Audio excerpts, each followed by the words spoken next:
Okay, here we go. Hello, ladies and gentlemen. Welcome to the Underground Sports Pod. I am Jeffrey McNeil. Along with me through Discord is Austin Yelton and Keandre Spencer. And we're gonna come at you. We're gonna come at you guys today with another episode. We're on episode 19. We're one away from that big 20. You know, we getting up there. Yeah, and speaking of that number 20, we're gonna announce this right now. Next Friday, we're holding our first ever Underground Sports Awards. Yeah. We're gonna come at you guys live, and we're gonna give away like our own version of the ESPYs. Yeah. So we'll come at you with our three main sports. Might not be yours, but ours: football, basketball, and baseball. You know, baseball is a little early in the season, but we're gonna have our early projections on who's gonna win stuff.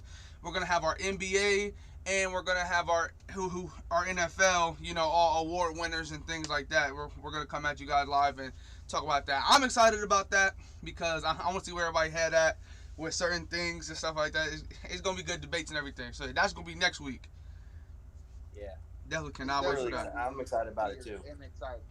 We're introducing an award. I'm gonna let it go now. We're introducing an award. It's called the LeBron James Award.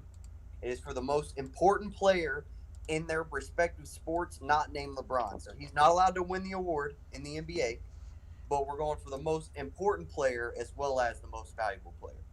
Yeah, and I like that because you know, like, I mean, is LeBron the owner of the LeBron Award anymore? You know, getting up there in age and things like that. You know, other people could be taking over the face of the league. You know what I'm saying? So, you might throw DeAndre Ayton out there, who's like, what is he, like 25 for 30 in the series so far in this Suns Lakers series? I think he's missed like 5 or 6 shots total in 3 games. Yeah, but all he does is layups anyway. So, no. But I'm loving it because so yeah. Let's go ahead and get the playoff talk already. We can talk NFL later. We're talking, and I want to talk about NBA first. So, you guys know Austin had came at me after the first game loss. But if we go back to last playoffs, the Lakers lost every single game one except for the finals. We lost game 1 to Portland. We lost game 1 to Houston. Damn. And we lost game 1 to Denver. Yeah. So as a Lakers fan, I sleep just as good after game 1 after all the rest of the games. We beat Portland 4-1. We beat the Rockets 4-1. And I believe we beat the Nuggets 4-2. So, like, I don't stress over game 1. Game 1 is game 1. And Austin's MVP has had single-digit assists and single-digit points in all 3 games. So hold on. Not all 3 games. Yeah, yes. All 3 games. No. You said points. My bad. And assists. He has single digits in every single category. Well, his two main categories, man. points and assists, in all 3 games. He hasn't had 10 plus points or 10 plus assists yet in any game. Okay, but you also gotta say, Man. last night. You also gotta talk about last night. He only played 27 minutes because of his shoulder. Right? No, but 27 minutes is more than half the game. For Chris Paul, for me, more than half the game supposed to get buckets. That's around the minutes he was playing with Oklahoma City too, because he also had an injury during their playoff run. That's very true. That's very true. And he was having like 20 and 10 in those series. Chris Paul is the most unluckiest player in NBA playoff history. Yeah. Like, I feel bad for Chris Paul because he played with James Harden, who we all know is not the best, playoff guy. He played with the Thunder, who didn't have anybody else besides himself and a bunch of youngins. And, Lob City. Yeah, he played with Lob City, which, I mean, Lob City to me is it's basically how Giannis was last year. They dominated the regular season, but teams knew how to slow them down in the playoffs. They didn't know how to stop them. You couldn't stop them. Just like you can't stop Giannis. You can slow him down. And sometimes slowing him down is just as good as winning the game. But as far as the Lakers and Suns series, like, we all know who the best player on the Lakers is. The best player on the Lakers is Anthony Davis. 100. He's the best player on the Lakers, and that shows. Game 1, he had the best game. He had 13 points, which to me, give me 13 points in the NBA. I'm going home with a smile on my face. I don't care how much we lost by. But Anthony Davis was upset with himself. You know, the fans were upset with him and things like that because he didn't have too good of a game. But LeBron, he's going to consistently give you his 18 to 25 points every game. He's going to give you 5+ assists and rebounds every game. He's going to give you that. First game. But No, I'm saying you also got to think in the clutch moments. LeBron did miss 4 free throws yeah, in a yeah, row, yeah, yeah, which is bad. Like, oh my gosh! yeah. And then But I want to LeBron's bring on. this up. This season he didn't play too many games, but last season I'm pretty sure LeBron was like a 58% free throw shooter in the regular season, but he was like a 70-something% free throw shooter in the playoffs. So LeBron is not known. We all know LeBron's not good at the line. Like everybody knows, but playoff Everybody LeBron knows kind of that. gets it done. But yeah, like you said, game one LeBron missed a lot of clutch free throws, but Anthony Davis blamed it on himself. But like so you guys know the way playoffs He work, was right? being a great teammate. Yeah, He yeah, was being a great teammate with that. It's like, yeah, yeah. man, So LeBron missed 4. Shit, that's on me. yeah. This game was on me. I didn't play like how I should be. That's on me. That's And a also, what great I found team really player. interesting. This is what I find also really interesting about the Lakers is last night they shot 7 for 28 behind the 3-point line and still was able to walk away with a 14-point win. You don't usually see that a lot, especially in today's NBA with everybody shooting the 3 ball as much as they do. You're shooting 25%. I'm glad you brought that up, Austin. And still walking away with 14. Austin, I'm so glad you brought that up. Playoff basketball now looks like playoff basketball back then. I'm seeing so many more mid-range shots. I'm seeing so many more, post-up looks. I'm seeing so many more drives. 28 threes is a lot, but those are majority for the Lakers. Those are all fast breaks. Like 90% of the fast breaks is threes for the Lakers. So yeah. So it's like they're not shooting too many threes because this is the playoffs where we don't have James Harden's Rockets where they have 15 players on the roster. All 15 were signed to shoot threes. We don't have that team in the playoffs right now. We don't have Golden State with Curry and Klay shooting threes at will. There's only 2 teams right now that actually are getting, I think, majority of their looks from 3, and that's Portland and Brooklyn, which we all expect Brooklyn to do that. And Portland too, because their teams make the shoot as well. But all the other teams I'm seeing, especially like your Milwaukee and the Miami Heat, watch that series. It's like watching the 90s. They're all driving to the paint. You're seeing a million mid-range shots. You're seeing the best guys up against the best guys and post-up looks and stuff like that. I mean, that's all I'm seeing. I would say the 2000s. I would say early 2000s. Yeah, early 2000s. Yeah, because threes are still in there. They're still shooting the threes, obviously. But I'm seeing a lot of mid-range attacks. Like if you watch the Suns game, Chris Paul is not we never said Chris Paul was the top 3-point shooter, but Chris Paul is the top mid-range specialist. So is Devin Booker. Devin Booker is a mid-range specialist. Both of them are trying to do their work in the mid-range game. Like I said, DeAndre Ayton is eating. He's eating. He's getting buckets all within the free throw line to end.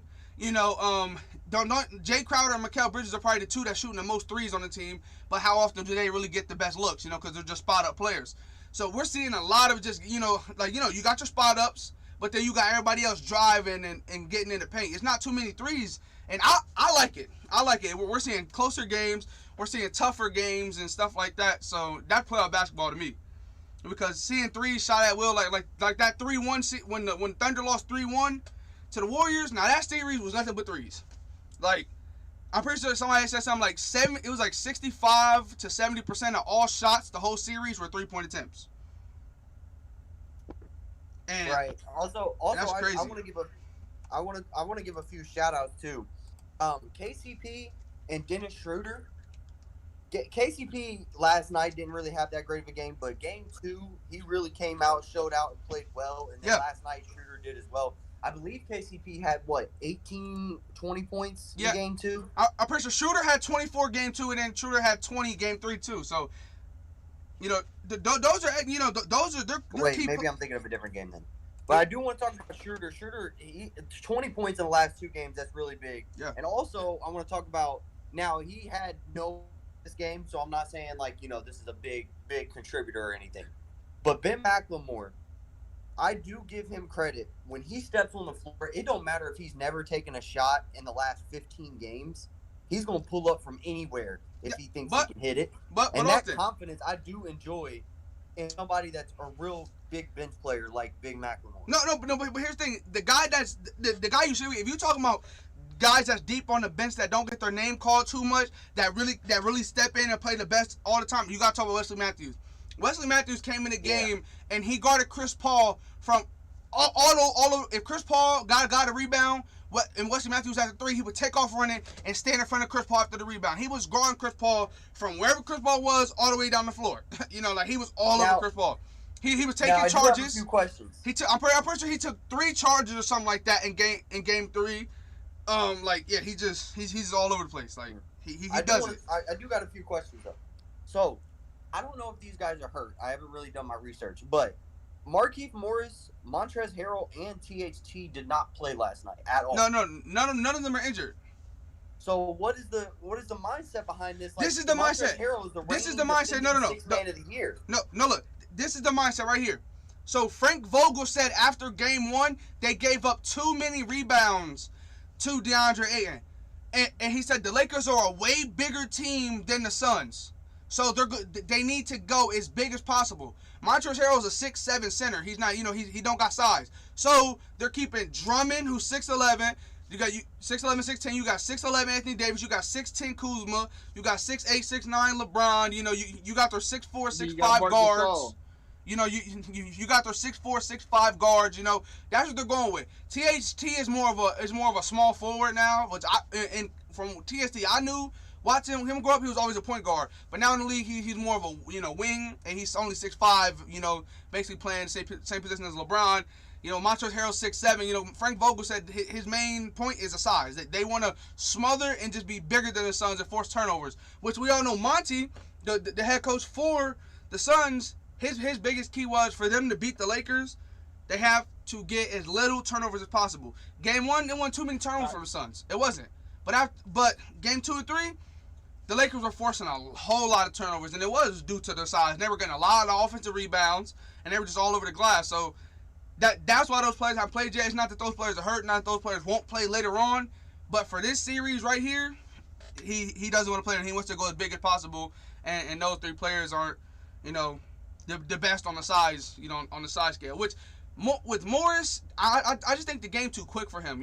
Like he's more of a half-court offense player, so... Right. So last night... Not just that, but you also got to think, whenever you control the board, you get the most rebounds. 9 times out of 10, you're going to win the game. Yeah, because you have the most possessions, You had the ball the most. They gave up too many rebounds to DeAndre Ayton. The Suns won. These past few games, the Lakers have to control the boards. Right. They win both of those games. Now they're up 2-1. When you control the boards, when you can create turnovers and do everything right on the defensive side of the ball and rebound, especially that's why in NBA 2K thing is called defense and rebounding. Yeah. It helps your team win. Your team wins games. Yeah. Rebound definitely clutch, and yeah, I love like how the Lakers are playing. I even liked how we played game 1, just like, but what I'm saying about Anthony Davis, this is what Anthony Davis did. After the game 1 loss, so you know how playoff basketball is right now. You play a game, it's a day off. You play another game, day off. But now the Lakers have 2 games instead or whatever. But the day off in between game 1 and game 2, and so they said the Lakers have 14 buses. He made one stay, and he stayed for a few extra hours after the team practice, just getting shots up because he blamed himself for game 1, and he knew he had to be hot and come out on fire to go ahead and win game 2 because he didn't like game 1. He felt he didn't play that good in game 1.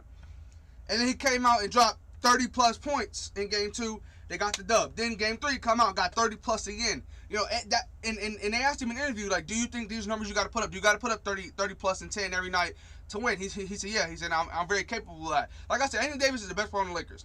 LeBron is going to give you 5-plus assists, 5-plus rebounds, and 18 to 25 points. That's really good. But AD is the X factor. AD is the guy who got to come out there and get your 25 to 40 points, and 10 rebounds. Drummond is solid. He's been getting around 10 and 10 every game so far. He got 15 and 12, I think, game 2. I want to talk about that shot that Drummond sent to the fucking second deck. Oh, yeah, Booker's layup? Yeah, that was crazy. Yeah, that shit was clean. No, but the best shot so far was LeBron James. He had Cameron Johnson was on his back, and he was literally at the top, dang near the top of the key. Hit that post fade right over him, and I was just thinking and you could tell on Cameron Johnson's face, he was like, "Fuck, like I can't play no better defense than that." But So I got a question for you two. Now we're gonna do this for each game that we talk about today. Which player for these 2 teams had the best game 3, and which player had the worst game 3? The requirements for these are you have to at least have 12 minutes of playing time to be qualified for these 2 awards. You said game 3. So who had the best game? Who had the best game 3? Yes, who had the best game 3 out of both teams? Which one player had the best game 3? Anthony Davis. For the Lakers, Anthony Davis, hands down. No, he said for both teams. So like in the whole game, like who had the best game out of everybody who was on the court? Both teams in the whole game who had the best game period. Still Anthony Davis. Anthony Davis, hands down, Anthony Davis. I get DeAndre, and he dropped 22 points and got 11 rebounds, but Anthony Davis had 30 plus dropped points. 34 and had 11. Yeah, like. And let his team got the dub. Like, win. come on. And the team got the dub. So. All right. Now, which player had the worst game 3? Ooh. You said how many plus minutes? At least 12? At least 12. At least one quarter play total. You know what I mean? They at least got to have a quarter. Because, like, Ben McLemore only played 4 minutes. That's not a lot of playing time. So I say at least 12 minutes, that's a quarter of play. I mean, I technically got to say Chris Paul, even though he's dealing with an injury, he's a player who's supposed to go out there and do a lot. Because, I mean, if you just go based off stats, then you could say Marc Gasol because he played 17 minutes and had 3 rebounds and 3 points. No, we're not going just off stats. It's on who you feel like had the worst total game. Yeah, then I'll go Chris Paul because, like, bro, like I said, I told you, you remember when we talked about pressure. I said that Chris Paul has the most pressure at any player in the playoffs because he's been the X factor for every single one of the teams that he's turned around. And Chris Paul's play is key to the Suns winning this series. So for him to get in, single digits in his 2 main categories that we know he's damn well capable of getting 20 and 15 damn near, 20 and 10 at least every single game. Even though he's dealing with an injury, he's still out there playing. He's still, in his eyes, he said he can still play at a high level. It's his right shoulder that he can't lift above his head without pain. Right, but I mean, yeah, that's your MVP, bro. And he's playing with an injury, and that's him. He wants to play with it, So Giannis is also playing with a tough injury, but it is his left arm. But yeah, Giannis hurt his arm. He's still playing, still balling, and his team's up 3-0. And he's the X factor on his team. So if you're the coach of the Suns, and Chris Paul's battling a major injury, it's really affecting his game. I mean, nobody can say it's not affecting him, and if they do, they don't watch any other kind of sport because it's definitely. No, yeah. It's affecting 100%. You're down 20 plus points in the second half. So, he's dealing with injury. That's your guy. It's not coming. Devin Booker was having an off night. Why in the world would you have Chris Paul on the floor at all? Knowing you're going to have days off because you got to fly to L.A. Yeah. So why not let him rest the whole second half plus these off days? They're already in L.A. Game 3 was in L.A. Oh, I thought they did the 3-2-3. No, it's 2-2. 2-2. 1-1-1. Yeah. So it's first 2 games are the top seed, second 2 games are the bottom seed, and then they change every other game after that. But you're still gonna have an off day. You don't play. You had 2 off days. They're gonna have 2 off days until game 4. They have 2 off days. And the backup point guard for the Suns was actually having a decent game. Yeah, he finished with 15 points and 6 assists. Hey, Cameron Payne, his whole career has been an all-star's little brother. He was Russell Westbrook's little brother, and now he's Chris Paul's little brother. Between that time playing, he hasn't been on the team. I don't understand why Chris Paul was on the floor at all in the second half. That made no sense. Dude's dealing. I mean, let him go back and get it worked on, whatever. Get him healthier.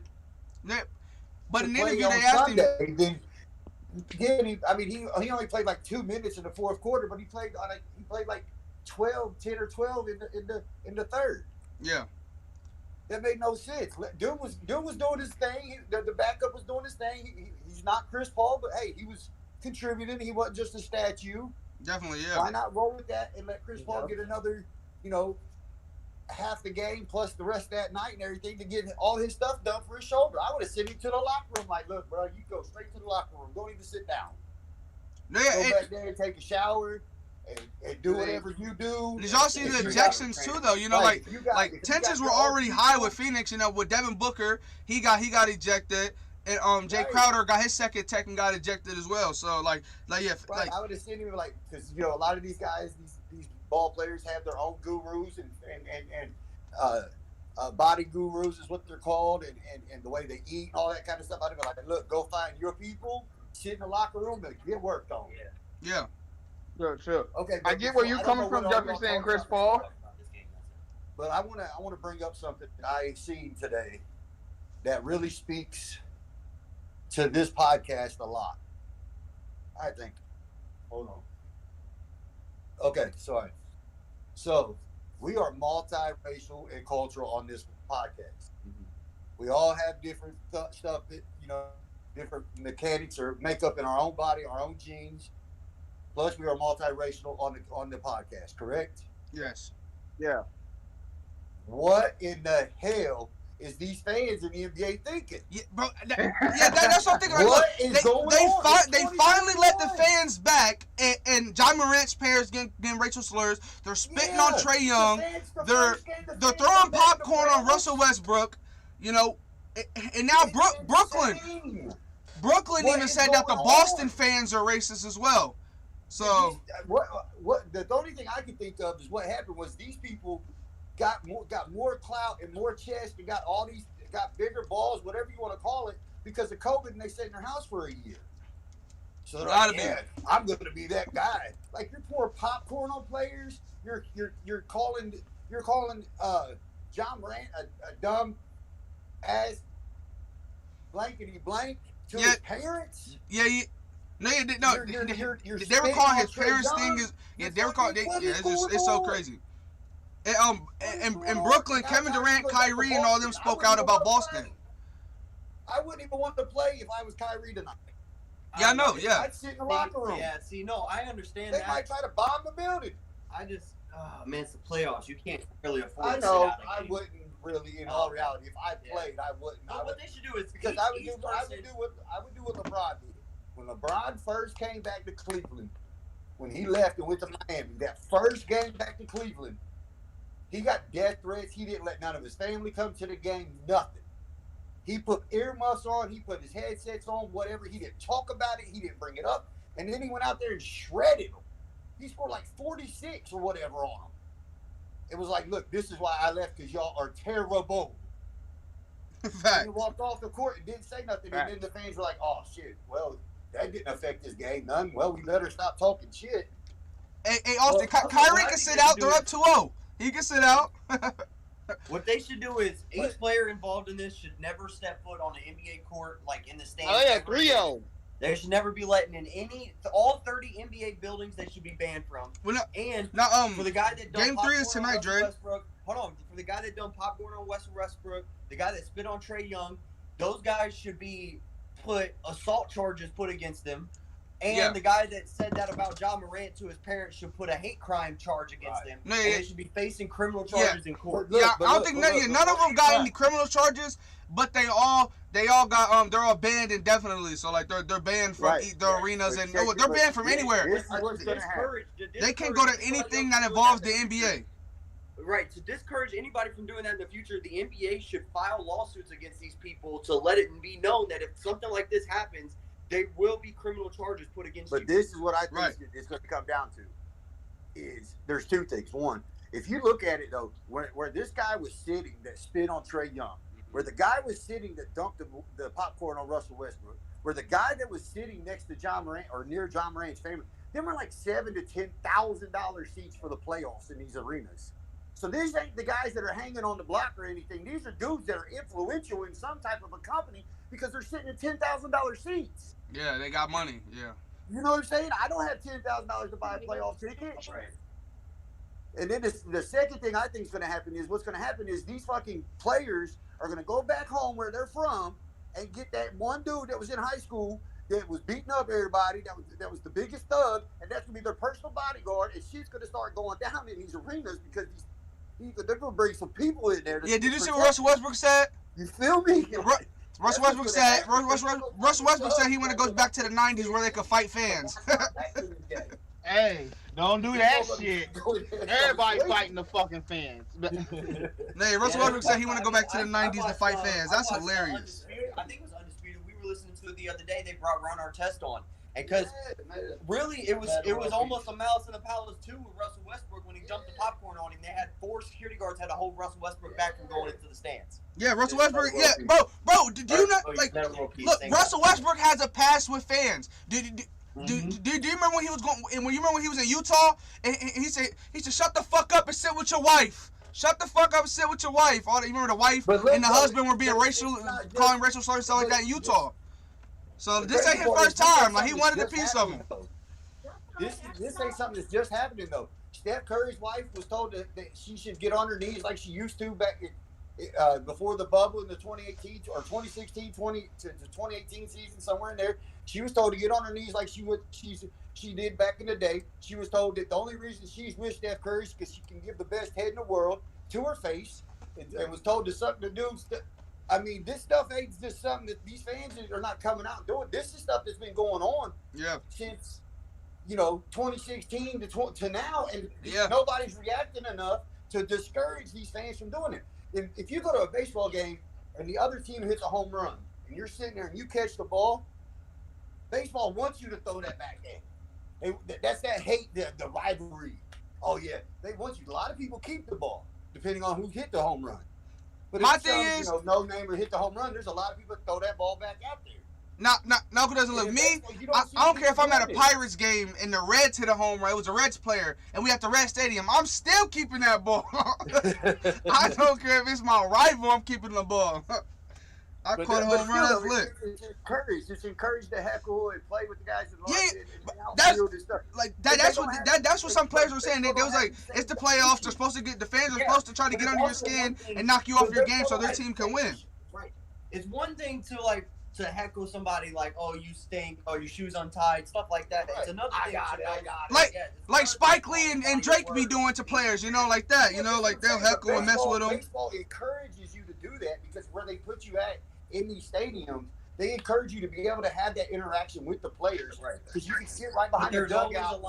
You can sit right behind the dugout when they come out on deck circles. You can be right there like you're going to strike out. So baseball. Why is this not happening in baseball then? If baseball saying you can come and do it. Hold on, I believe that it is. Here's why I think this is on. Because if it happened in baseball, somebody would already said something. Well, let me finish. Here's why I think this is now coming out. Because the NBA, the last season, and then for a long time this season, had no fans, right? So a lot of the reports went down. Nobody, obviously, because there was nobody in the building, nobody's experiencing this. And then the first second that fans came back into the arenas is when all this stuff started happening, and I think that's when everybody because baseball was already going on. But what I'm saying is, at first it's he said, she said, and now it's wrong to think that way. But at first it's like he called me this name. No, I never called him this name. But then when you see there's a long period of time, a year and a half or a year and almost 2 years, where none of this stuff is happening because there's no fans, and then the first second they put fans back in this building, all of this shit is happening. Everybody's like, now we can see that the players were actually meaning it. This stuff is actually happening. That's what I think is happening right now. I think that's why this whole my thing is, I understand what you're talking about, but it's not happening in baseball. And baseball is more world cultured than basketball is. Yeah.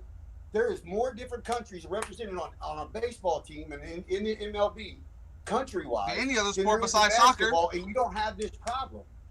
Yeah. There's what's the and baseball wants you to heckle. You're taught in Pee Wee.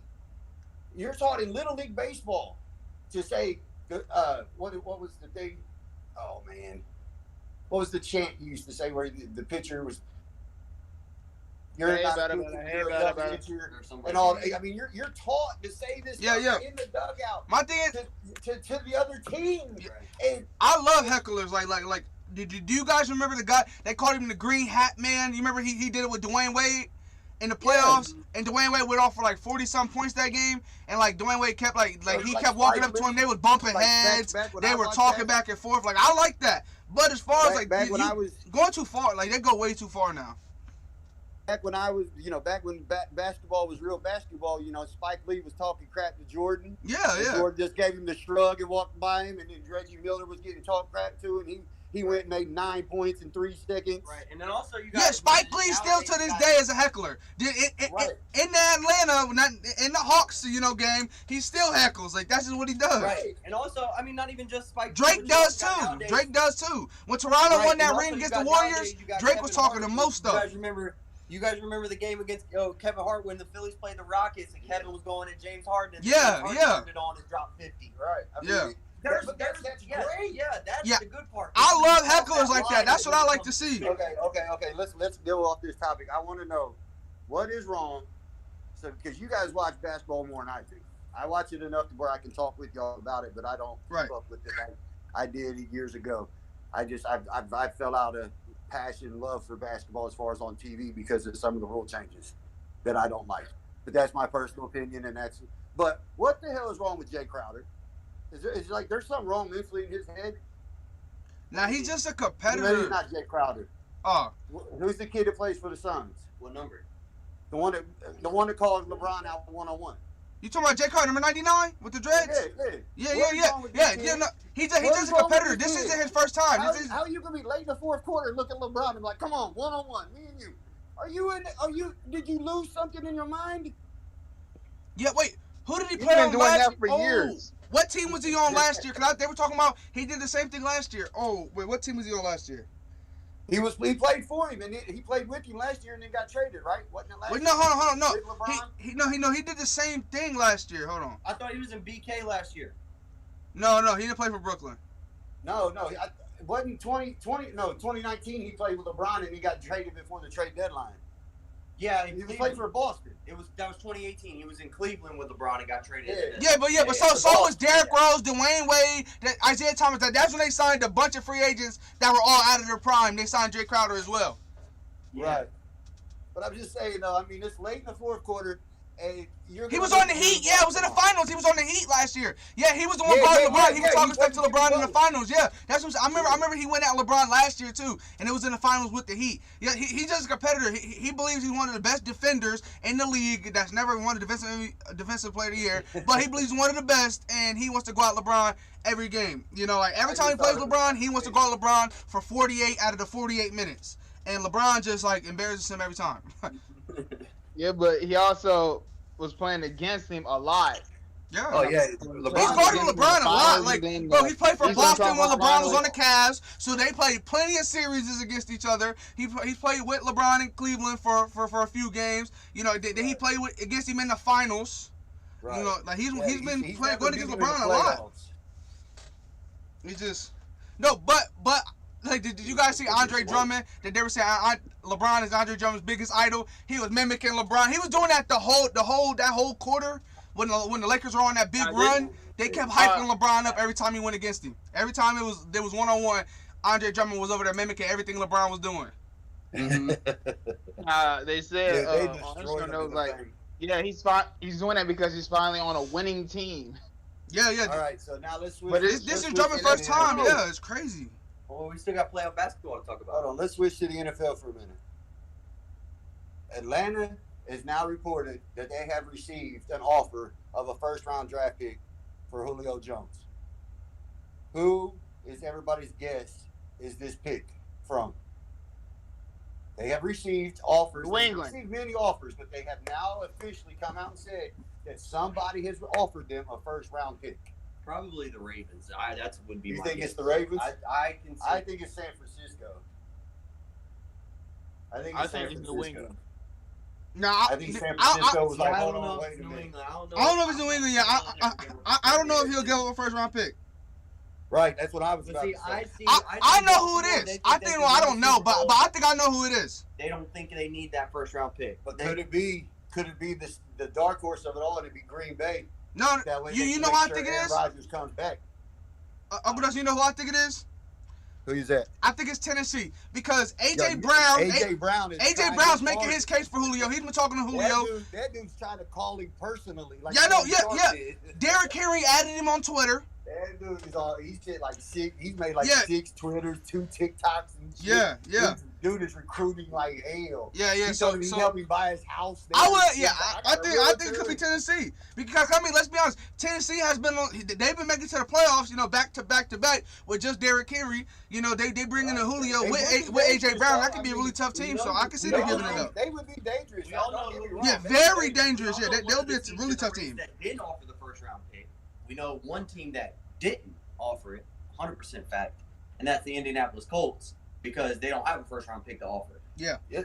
But see, it doesn't have to be this year though. That's true. Atlanta didn't never specify that they wanted the 2022 first round.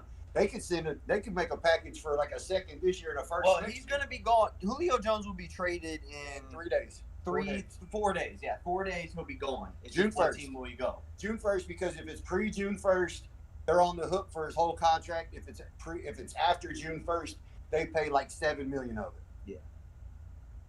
So that's why it's going to be. It's the way it's worded in the contracts, and it's the way the NFL works. June 1st is like the beginning of the new year. So it's in the NFL. It's one more player I want to talk about. I don't think he's going to change. You know, the other team I think that could do it, and that's Arizona. D-Hop and them boys want him bad too. Yeah, but they have a million receivers on the roster. They even drafted a receiver. Like that'd be so many receivers. That would be they got Andy Isabella. They got D-Hop, Captain Kirk, Julio, AJ Green, Larry, D-Hop. They drafted a rookie receiver as well. They're gonna the Cardinals would have to go out there with 3 offensive linemen. Yeah, just to put enough receivers on the field. But then again, though, look, Christian Kirk's on his rookie deal, and he had a good year. What if they package him in a second, or him in a third? That'd be dumb. You have D-Hop who's 30. You have Julio who's 34. You got AJ 32. Who's 32. Yeah, you have Larry who's 30, who's 3,500. Like, right, you got You got Fitzgerald who's 36, 37.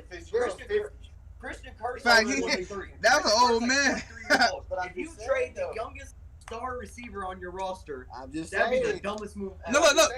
Look. Deal, so it would fit in their numbers, and they would get something back in return right away that could play. That could be what could push Arizona over a Tennessee or anybody that's just wanting to do picks. If they was to say we'll do so and so, and to get it done, they said that I've heard reports. There's something I want to do when we go back to basketball. Don't let me forget. Just say that. Okay.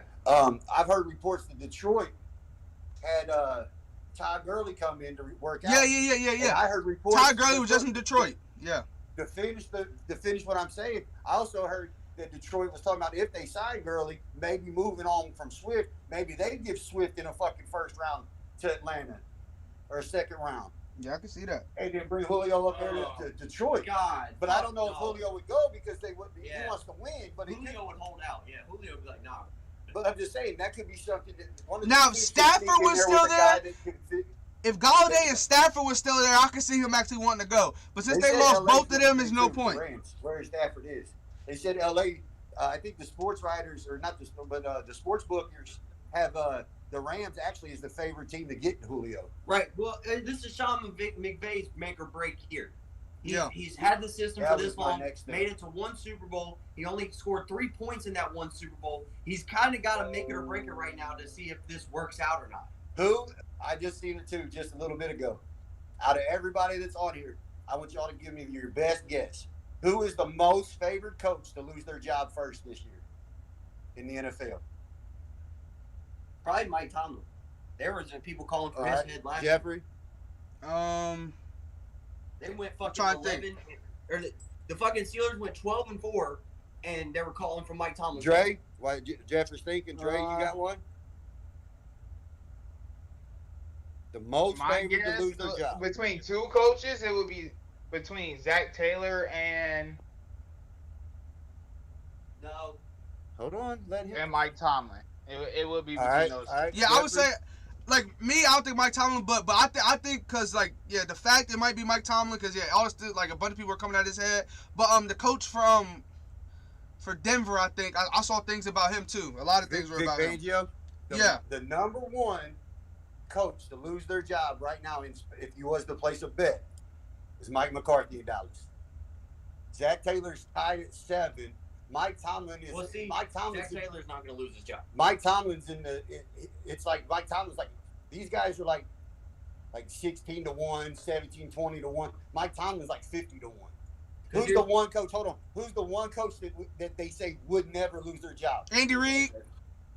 Huh? Andy Reid. Andy Reid. Andy Reid is 500 to 1. I was about to say, Andy Reid should never lose his job, ever. He should coach until he's no longer with us. Right. Zach Taylor will never lose his job until his contract is up. Yeah. Mike Brown has never fired a head coach since he took over the team. It has only been when a coach's contract expires when he replaces him. No, look, hold on. I want to bring this up so you guys know how we were talking about Julio. Here's an older player right here that actually has surprising stats, but he's super overhated and he's underrated at the same time. Did you guys know that Patrick Peterson has played 92 games since 2015, and he's only allowed one game where a receiver had over 100 yards? One. Yep. Out of 92 games. That's insane. He's locked down. And Arizona just lost him, so Arizona does need help. Okay, so there was a tweet that I just seen a little bit ago that said the top 4 scorers in the history of basketball, the NBA, right? Jordan, LeBron, Kobe, And Kareem. nope. Kareem's number 1. No, I'm not talking about the actual point. It's the tweet. They're saying that there's the top 4 scorers of all time in this tweet was Jordan, LeBron, Kobe, and Kevin Durant. Yeah, KD's Mr. No, He's Mr. Lethal Scorer. It's not the NBA tweet. It's a person that tweeted it out saying. Saying his opinion? Yeah, the top 4 scorers ever to play in the NBA are Jordan, LeBron, Kobe, and Kevin Durant. I can agree with that because I've never seen Kareem play a day in my life. So, but for me, I can agree with that. Well, I mean, Kareem is still number 1 on points scored, but it's going to get broken. Yeah, that's gonna get broke. That's gonna LeBron's not too far behind him. But Uncle Dustin, Especially with all these extra playoff games he's been playing. The playoffs don't count. So, right, well, he's the number 1 leader scorer in the playoffs anyway. Right. So, playoff points are its own. So, Uncle Dustin, are you high on Ja Morant, the point guard that's on the Grizzlies? I'm really shocked. To be honest, I think he's really a different. I like that he's got a different switch in the playoffs. Yeah. I mean, if you look at his regular season, it's like, okay, yeah. I mean, he had, he deserves to be. He's the best. You can look like he's the best player on his team, but in the playoffs, he's looking like a top player in the league. It's like I like that he flipped this switch. I think it's really good for him. So I like the kid. I like people coming out of the small schools, man, and doing things. I mean. Could they get overlooked like Steph Curry? I mean, I never hate against him. Now, I'll argue that he's not. There is people that believe that he's the greatest of all time or in the top 5, and I don't think he's there. But I like that. I mean, he went to Davidson. I mean, these guys are going to schools that people don't even know. Yeah. I mean, Damian Lillard coming out and being these elite players. Damian Lillard, C.J. McCollum. They went to super low schools. I love seeing that kind of stuff. Yeah. Because that's what we're going to have to watch. Yeah. I mean, college basketball, Division I college basketball is over forever now, because they're bringing out that junior league. Yeah, these guys can go in and get paid straight out of high school. They do that. D1 college basketball is going to be over, dude, because all the good players are going to go get paid. Well, not this year though. Now your kids that go to the HBCU schools and your smaller schools, that's going to be the ones to watch. That's going to be the best games on the court, because they're the guys that are going to come up and play, but they weren't good enough to go straight out of high school. Yeah, but what I was saying about Ja Morant is he just added himself to company of only three other players. So Ja Morant just joined the elite company last night, as he's one of the youngest players to ever score 45 plus points in a playoff game. Because him and LeBron were both 21 when they scored 45 plus in a playoff game, and Kobe and Kareem were both 22 years old when they did it. Right. And those are 3 greats, like LeBron, Kobe, and Kareem, and Ja Morant joins that group. That's scary.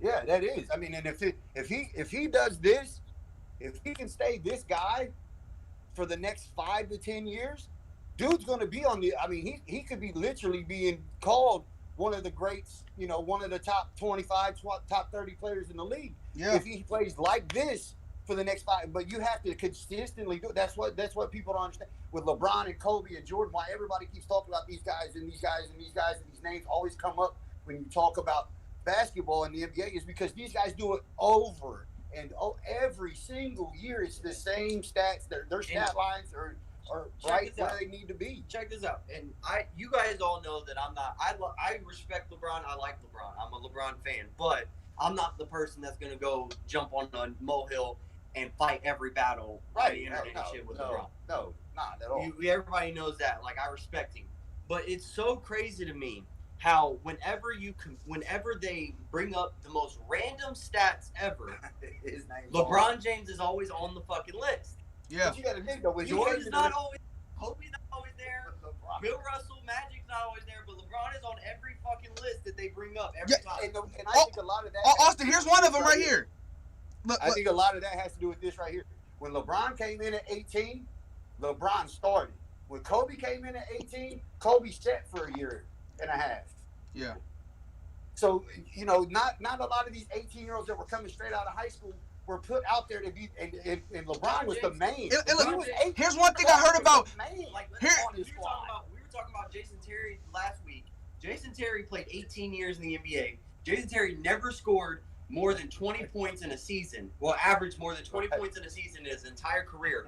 LeBron James has never averaged less than 20 points in a season in his entire career. But, I mean, dude came in at 18, man. Wait, Austin, can you hear me? Ohio, played at St. Vincent St. Mary, and came in at 18 years old, and they said, look, you're the man, do whatever you want with the basketball. That's why his stats are so staggering, because the dude's been doing it since day one. Yeah. Okay, so look, here's one of them crazy stats about LeBron. It says this shows LeBron's longevity and his consistency. LeBron is the only player to make every single All-Star game every year since 2012, and he's also been an All-Star every single year since 2005. That's insane. I mean, but you know when he came in, that's long as hell though. 2005 to 2021 was anointed, and you don't see that. A lot of these guys that did come in at 18. They might have played right away for a couple games, but they also said, I mean, which was really good for Kobe. Kobe needed to sit. Yeah, because he got to really see the game develop from high school to the pros. Because the speed's different, the dimensions are the same, but the players are different, bigger. Everything. He got to see and sit and study it all. And being the smart guy he was, that's what he did. So once he hit the court running. Like, okay, I'm ready for it. I'm ready. I got Shaq. Here's one thing I heard on Twitter.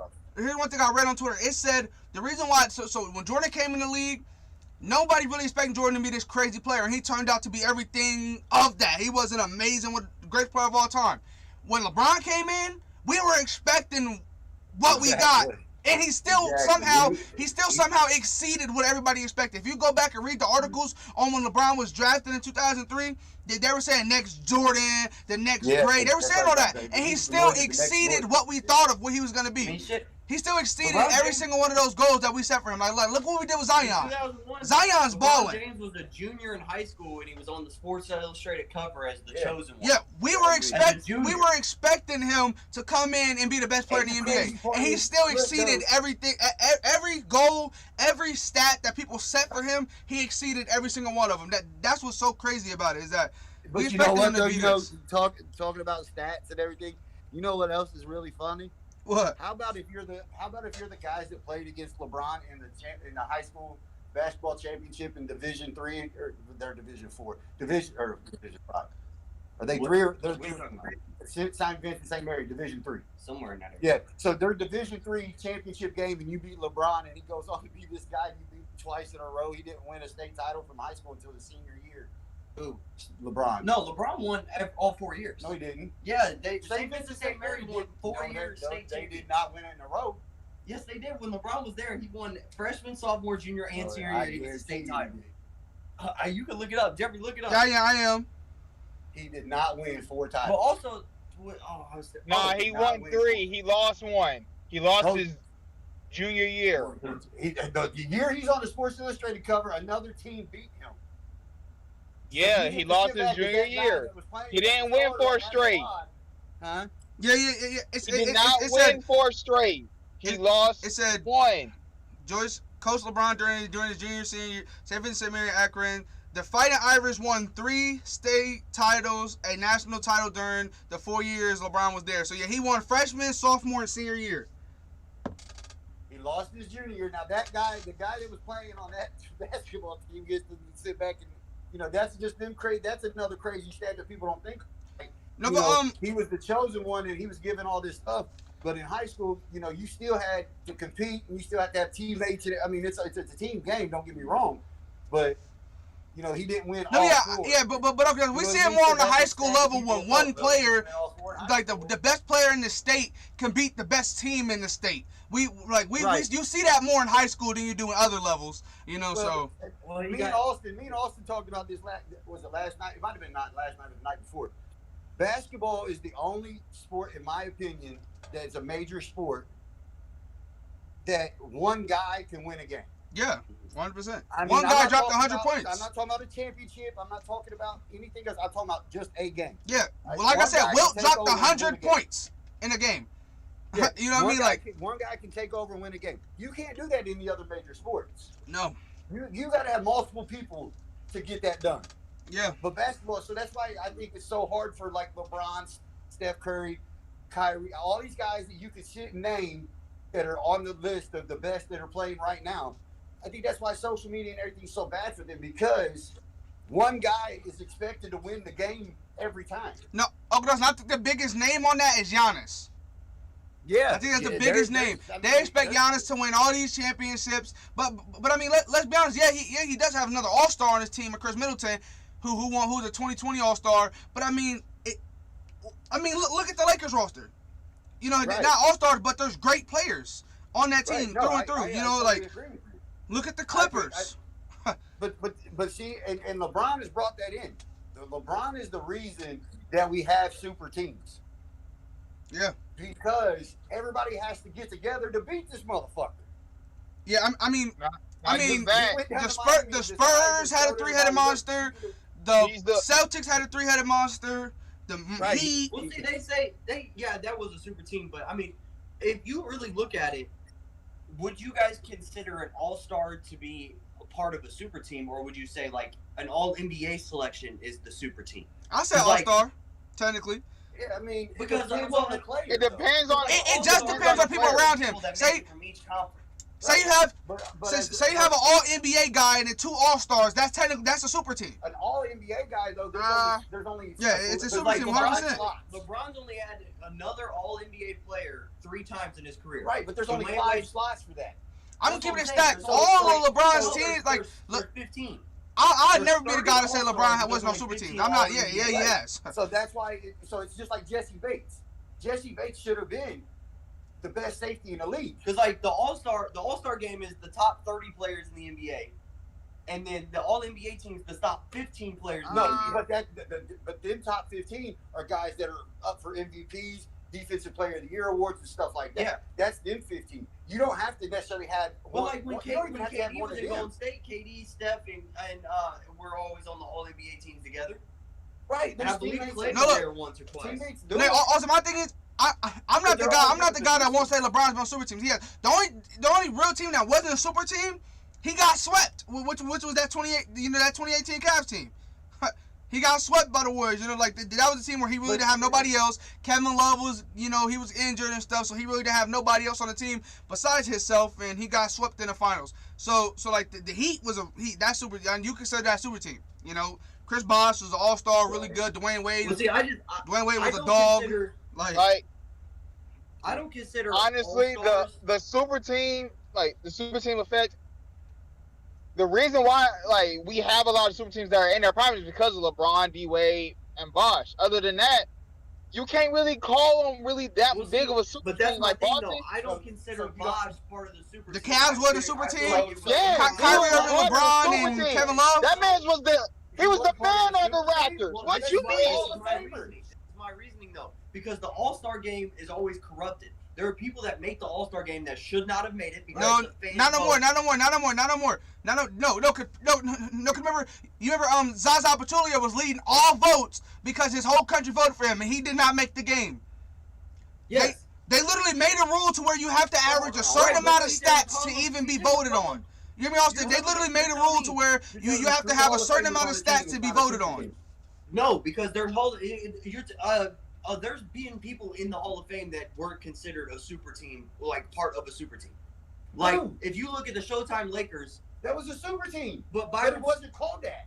bro, I'm just saying, but like Byron Scott's in the Hall of Fame, is he not?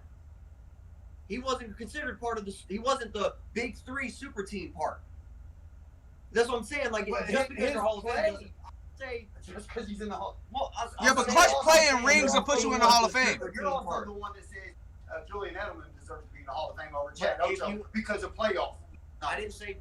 That's the only thing that I'm trying to Ocho let me leaves finish him. my point before you Alright. interrupt me. Let me finish what I'm saying. Alright. What I'm saying is the All-Star voting for many, many, many years has been corrupted because it's a popularity contest. I love Kobe Bryant to death, but there was the one year when Kobe tore his Achilles when he played like 10 games and he got voted in as a starter for the All-Star game. That was BS. Now the But I mean, he was still one of the best players in the league. Let's go back to all the All-Star games. Yes, I agree. Name a player that's not good. Name one player that didn't deserve it. You can say he didn't deserve it, but he was like the best. He was the best player in the league. So he's gonna get voted in. Yeah, I say he didn't deserve it that one year because he only played 10 games. I'm not saying Kobe should have never been an All-Star.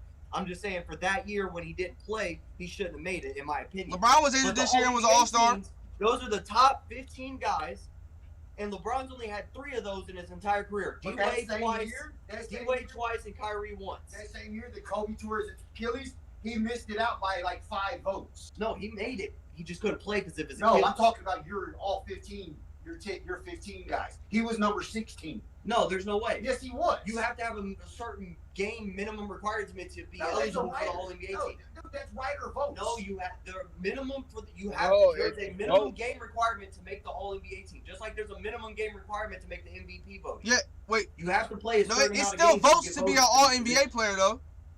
What? It still votes to be an All NBA player too though.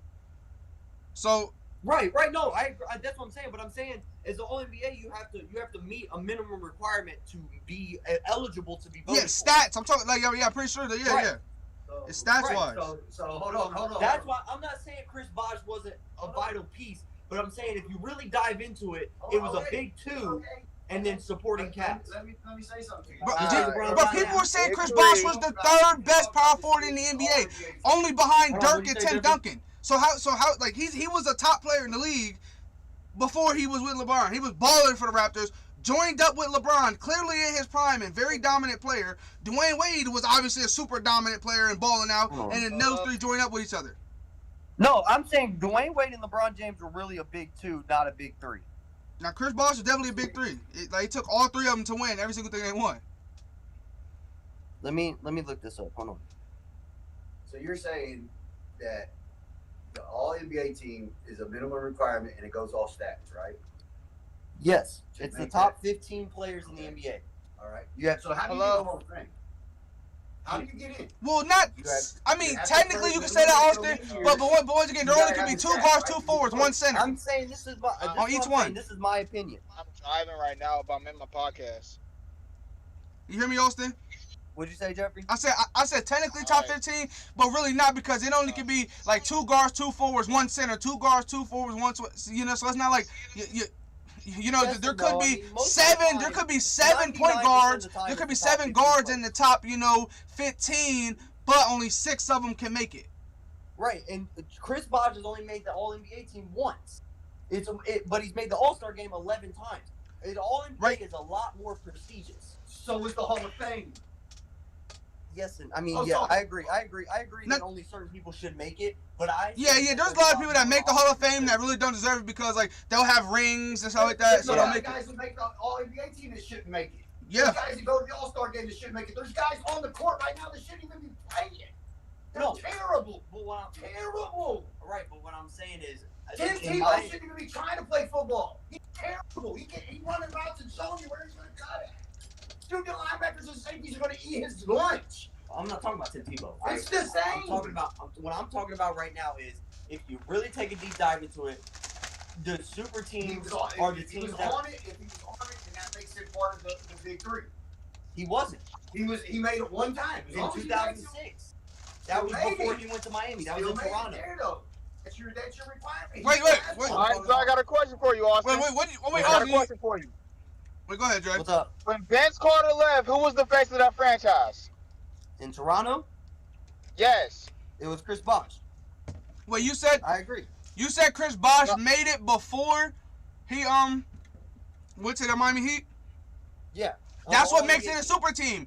Because he was an all NBA, That's right. he was an all team player, he was an all NBA team player before he joined up with LeBron. So he was already Okay, I mean, a top okay, player you know in the what? I NBA can before he give you joined that up with LeBron Thompson made it a looking big at it three. like that, I can give that to you. But I'm saying in Miami, he was. I don't consider. I mean, he was a role player in Miami, just like Kevin Love in Cleveland was a role player. I mean, So was Kyrie you Irving. can't No, say it. Kyrie You Irving can't was really a say it. No, superstar. look. He was a role player. The behind NBA, LeBron. the NBA is only you only have room. LeBron's little brother. In my Kyrie Irving is a role player. You're So you saying saying Kyrie that? Irving is a role player for You're Brooklyn? saying that? LeBron James. Kyrie Oh, Irving, I'm about to bring up another team. Kevin You're Durant, saying and that? Kyrie are role But- players right now, right? Yeah, That's what you said, You right? saying right Because James Harden's averaging 20-something and 11, so KD and Kyrie are role players. right? No, Exactly. That's no. what I'm saying. Let me. There's going to be one player that has a lot of points. The other two are going to suffer a little bit because there's three all top players on the same team. They're not all three going to be able to get 30, 40 points and look that good. Yes, you're making. But my that- point but of there's what still I'm a saying big that three. you were interrupting me with. I'm But saying still a that big is still three. a big three. Each team. You got to each team, sacrifice your just- points. Just based off of minutes and people getting their numbers, each team only has room for 2 superstars, and then you got a very important role player and then role players. That's how it's always been. Every big three has a weak link, not weak link by bad player. I mean, lesser than the other two. So there's always 2 superstars. the Warriors' a really very important role player and a role was player. Draymond Green. So Golden State, how that'll go. Yeah, hold on. Klay Yeah. Thompson was a very important role player. No, this is what I say. I'm serious. No, Draymond Green was the most important role player on the whole entire roster. And then I didn't say Klay Thompson was the most important. I said No, he was very important role player. No. I said Draymond Green. Klay Thompson wasn't a role player. Klay Thompson was getting 30, 40 points. That's not a role player. You feel me? And he's a but starter. not averaging it. No, but still, he was averaging. He was a top shooting guard in the league, was he not? He was the best shooting guard in the Right, NBA. but I'm saying in He the was the best context shooting guard in of the the NBA, team. Austin. What? So, like, he was arguably the best shooting guard in the NBA, besides, you could say James Harden. That's about it. So you got him, you got the best point guard in the NBA, and then in some people's eyes, the best small forward. So those three were all top players in their positions, great players, and Draymond Green was the key role player because he was the playmaker and he was the defender. So, See, this is what what you're saying is that Klay Thompson, if Klay Thompson wasn't, so Klay Thompson was just part of the number role players because we all know Draymond Green was the most important role player. No, he still is. Now hold on, let me. He still is. Let me finish what I'm saying. You can have more than one very important role player. Like No, that's not what you said. That's not what you said. You said 2 superstars. You said 2 superstars. 1 really important role player. Everybody else is role players. That's what you said. So I'm basing off that. Then let me I'm basing off that. There could be more very important role players. Like I consider Ray Allen that year that they won the second ring in Miami as a very important role player of that team, even though he wasn't a starter. But he was done with his career, and he's Right, a terrible that's person. right. I don't even like Now talking character about out. I'm saying in only basketball. him. I don't like talking about him. You can All have right, as here- many very important role players as you need, but there's only room for 2 superstars. And the reason I don't consider Klay as a true superstar is if you took Curry out of the lineup and KD out of the lineup, Klay Thompson couldn't hold that team together But by now, himself. He would still get hit. He would still get hits. He would still get 40. He would still get 40. it's happened this year. Now he would still get buckets. Like, I'm not saying he's taking them to the finals. You cut out. What'd you say? No, I'm not saying he's taking them to the finals, but he's still gonna get high points. He's still gonna get buckets. He's still gonna make his threes. He's still gonna defend at the highest level. He's still gonna be Klay Thompson. I just don't. Right, He's not I'm gonna not take him all the way to the saying end. Yeah, I'm not saying he's but I'm saying he's not like LeBron James, Steph It Curry, happened this KD. year. These It are happened players. This year. It happened this year. When? This year, Golden State. All of them gone but Steph. They don't make the playoffs. Because Steph's 33 years old. Technically, It don't Uncle Dustin, matter. if you take away the play-in tournament, they did make the playoffs. Take away these guys. Right, but And they went away. I'm talking about. Wait, Uncle Dustin, you hear me? Big 4 super team. When all 4 of them guys were in their prime, if you took KD and Curry off that team, Klay and Draymond are not taking them to the playoffs or into the NBA Finals. I agree with that. But if you take Klay and Draymond out and leave KD and Steph, they are still Finals contenders. No, 100%. no. I don't know about that. KD made the finals with Westbrook, who was a rookie at the time, or like in his rookie stages. It wasn't the Westbrook we know now. And James Harden, who was a 6th man of the year, and they were in the NBA Finals. Oh, so like you said, 6th man of the year, so he was the best. Hold on, like you said, you talking about very important role players, right? Right. That means James Harden was the very best role player in the NBA because he was the 6th man of the year. Zaza, you got what was the old boy? Not Emeka You're missing a big piece with you taking your role defender away. What was his name? Imoka Ozuna, Yeah, Oza, something like that. but Oda. then again, What were you saying, Jeffrey? No, I was saying you talk about your very important role players. James Harden was 6 man of the year. That means that no, James Harden was 6 man of the year. That means James Harden was the best role player in the whole entire NBA. Able to step up where Klay Thompson couldn't. So yeah, they would have made it because they would have had a very important role player like a Ray Allen on that team to where they would have tried to could have been finals. Right. I'm not saying Andre Iguodala would have stepped up where Klay Thompson was. Yeah. Now I'm not saying Klay Thompson wasn't a good player. And Klay Thompson was very important for that Golden State team. But in my opinion, there's only 2 superstars on the team because just based off of statistics and how many shots per game and shit like that. Your team's taking 40 shots. So, and then, like last night. There's only 2 superstars on Brooklyn, Austin. Hold on. Before you start, let me finish and then I'm going to let you go by yourself. I'm not going to interrupt you. So last night, I think the Lakers took 48 shots. AD took 22. LeBron took 19 out of the 48 shots. Just based on pure numbers right there, that shows that those are the only 2 superstars and the rest are important role players. Yeah, but nobody really said the Lakers had a real big. I just people say big three because Drummond's a very consistent player. That's why they say big 3. Because no, I'm not saying the Lakers have a big 3. What I'm saying is just based off numbers. I was just using last night as an example because they but you're talking about a team that has a big 2 and only a big 2. Right. Well, I'm saying if you look at the majority of the games that Golden State played, and the majority of the games when LeBron was in Miami, and the Golden State team we're talking about, KD and Curry and LeBron and D Wade held the majority of the shots, and then everybody else followed. Look. No, hold on, Austin. Look, this I'll get to you in a second. This why I disagree with it because look, game by game stuff changes. There's going to be games where there's a dominant big man that's guarding Chris Bosh, so Chris Bosh not going to be able to get his 20. But there's going to be games where there's a dominant guard or dominant forward where LeBron or Dwayne Wade ain't going to be able to get 30, so Chris Bosh got to step up and get his 30. And he did that. So therefore, he is a superstar. His numbers were just less because he was playing with 2 players better than him. That does not mean he was a superstar. And let's look at Brooklyn. Bro, there's 3 superstars on Brooklyn. You're not going to tell me Kyrie or KD or James Harden is a role player. Not one of them is a role player. Not one. You can't convince me that either. Not just that. Kyrie this season, they say is the best point guard in the league. This regular season, they said Kyrie was the best point guard in the league, so he ain't no damn role player. James Harden's averaging 30 and 10. He ain't no goddamn role player. And Kevin Durant is doing Kevin Durant shit. He's out there balling, giving 20, 30 points, and dominating every single game that he's played. So which one's a role player? Well, when I'm saying before I answer this, before I answer this, I'm not saying any of you guys are wrong.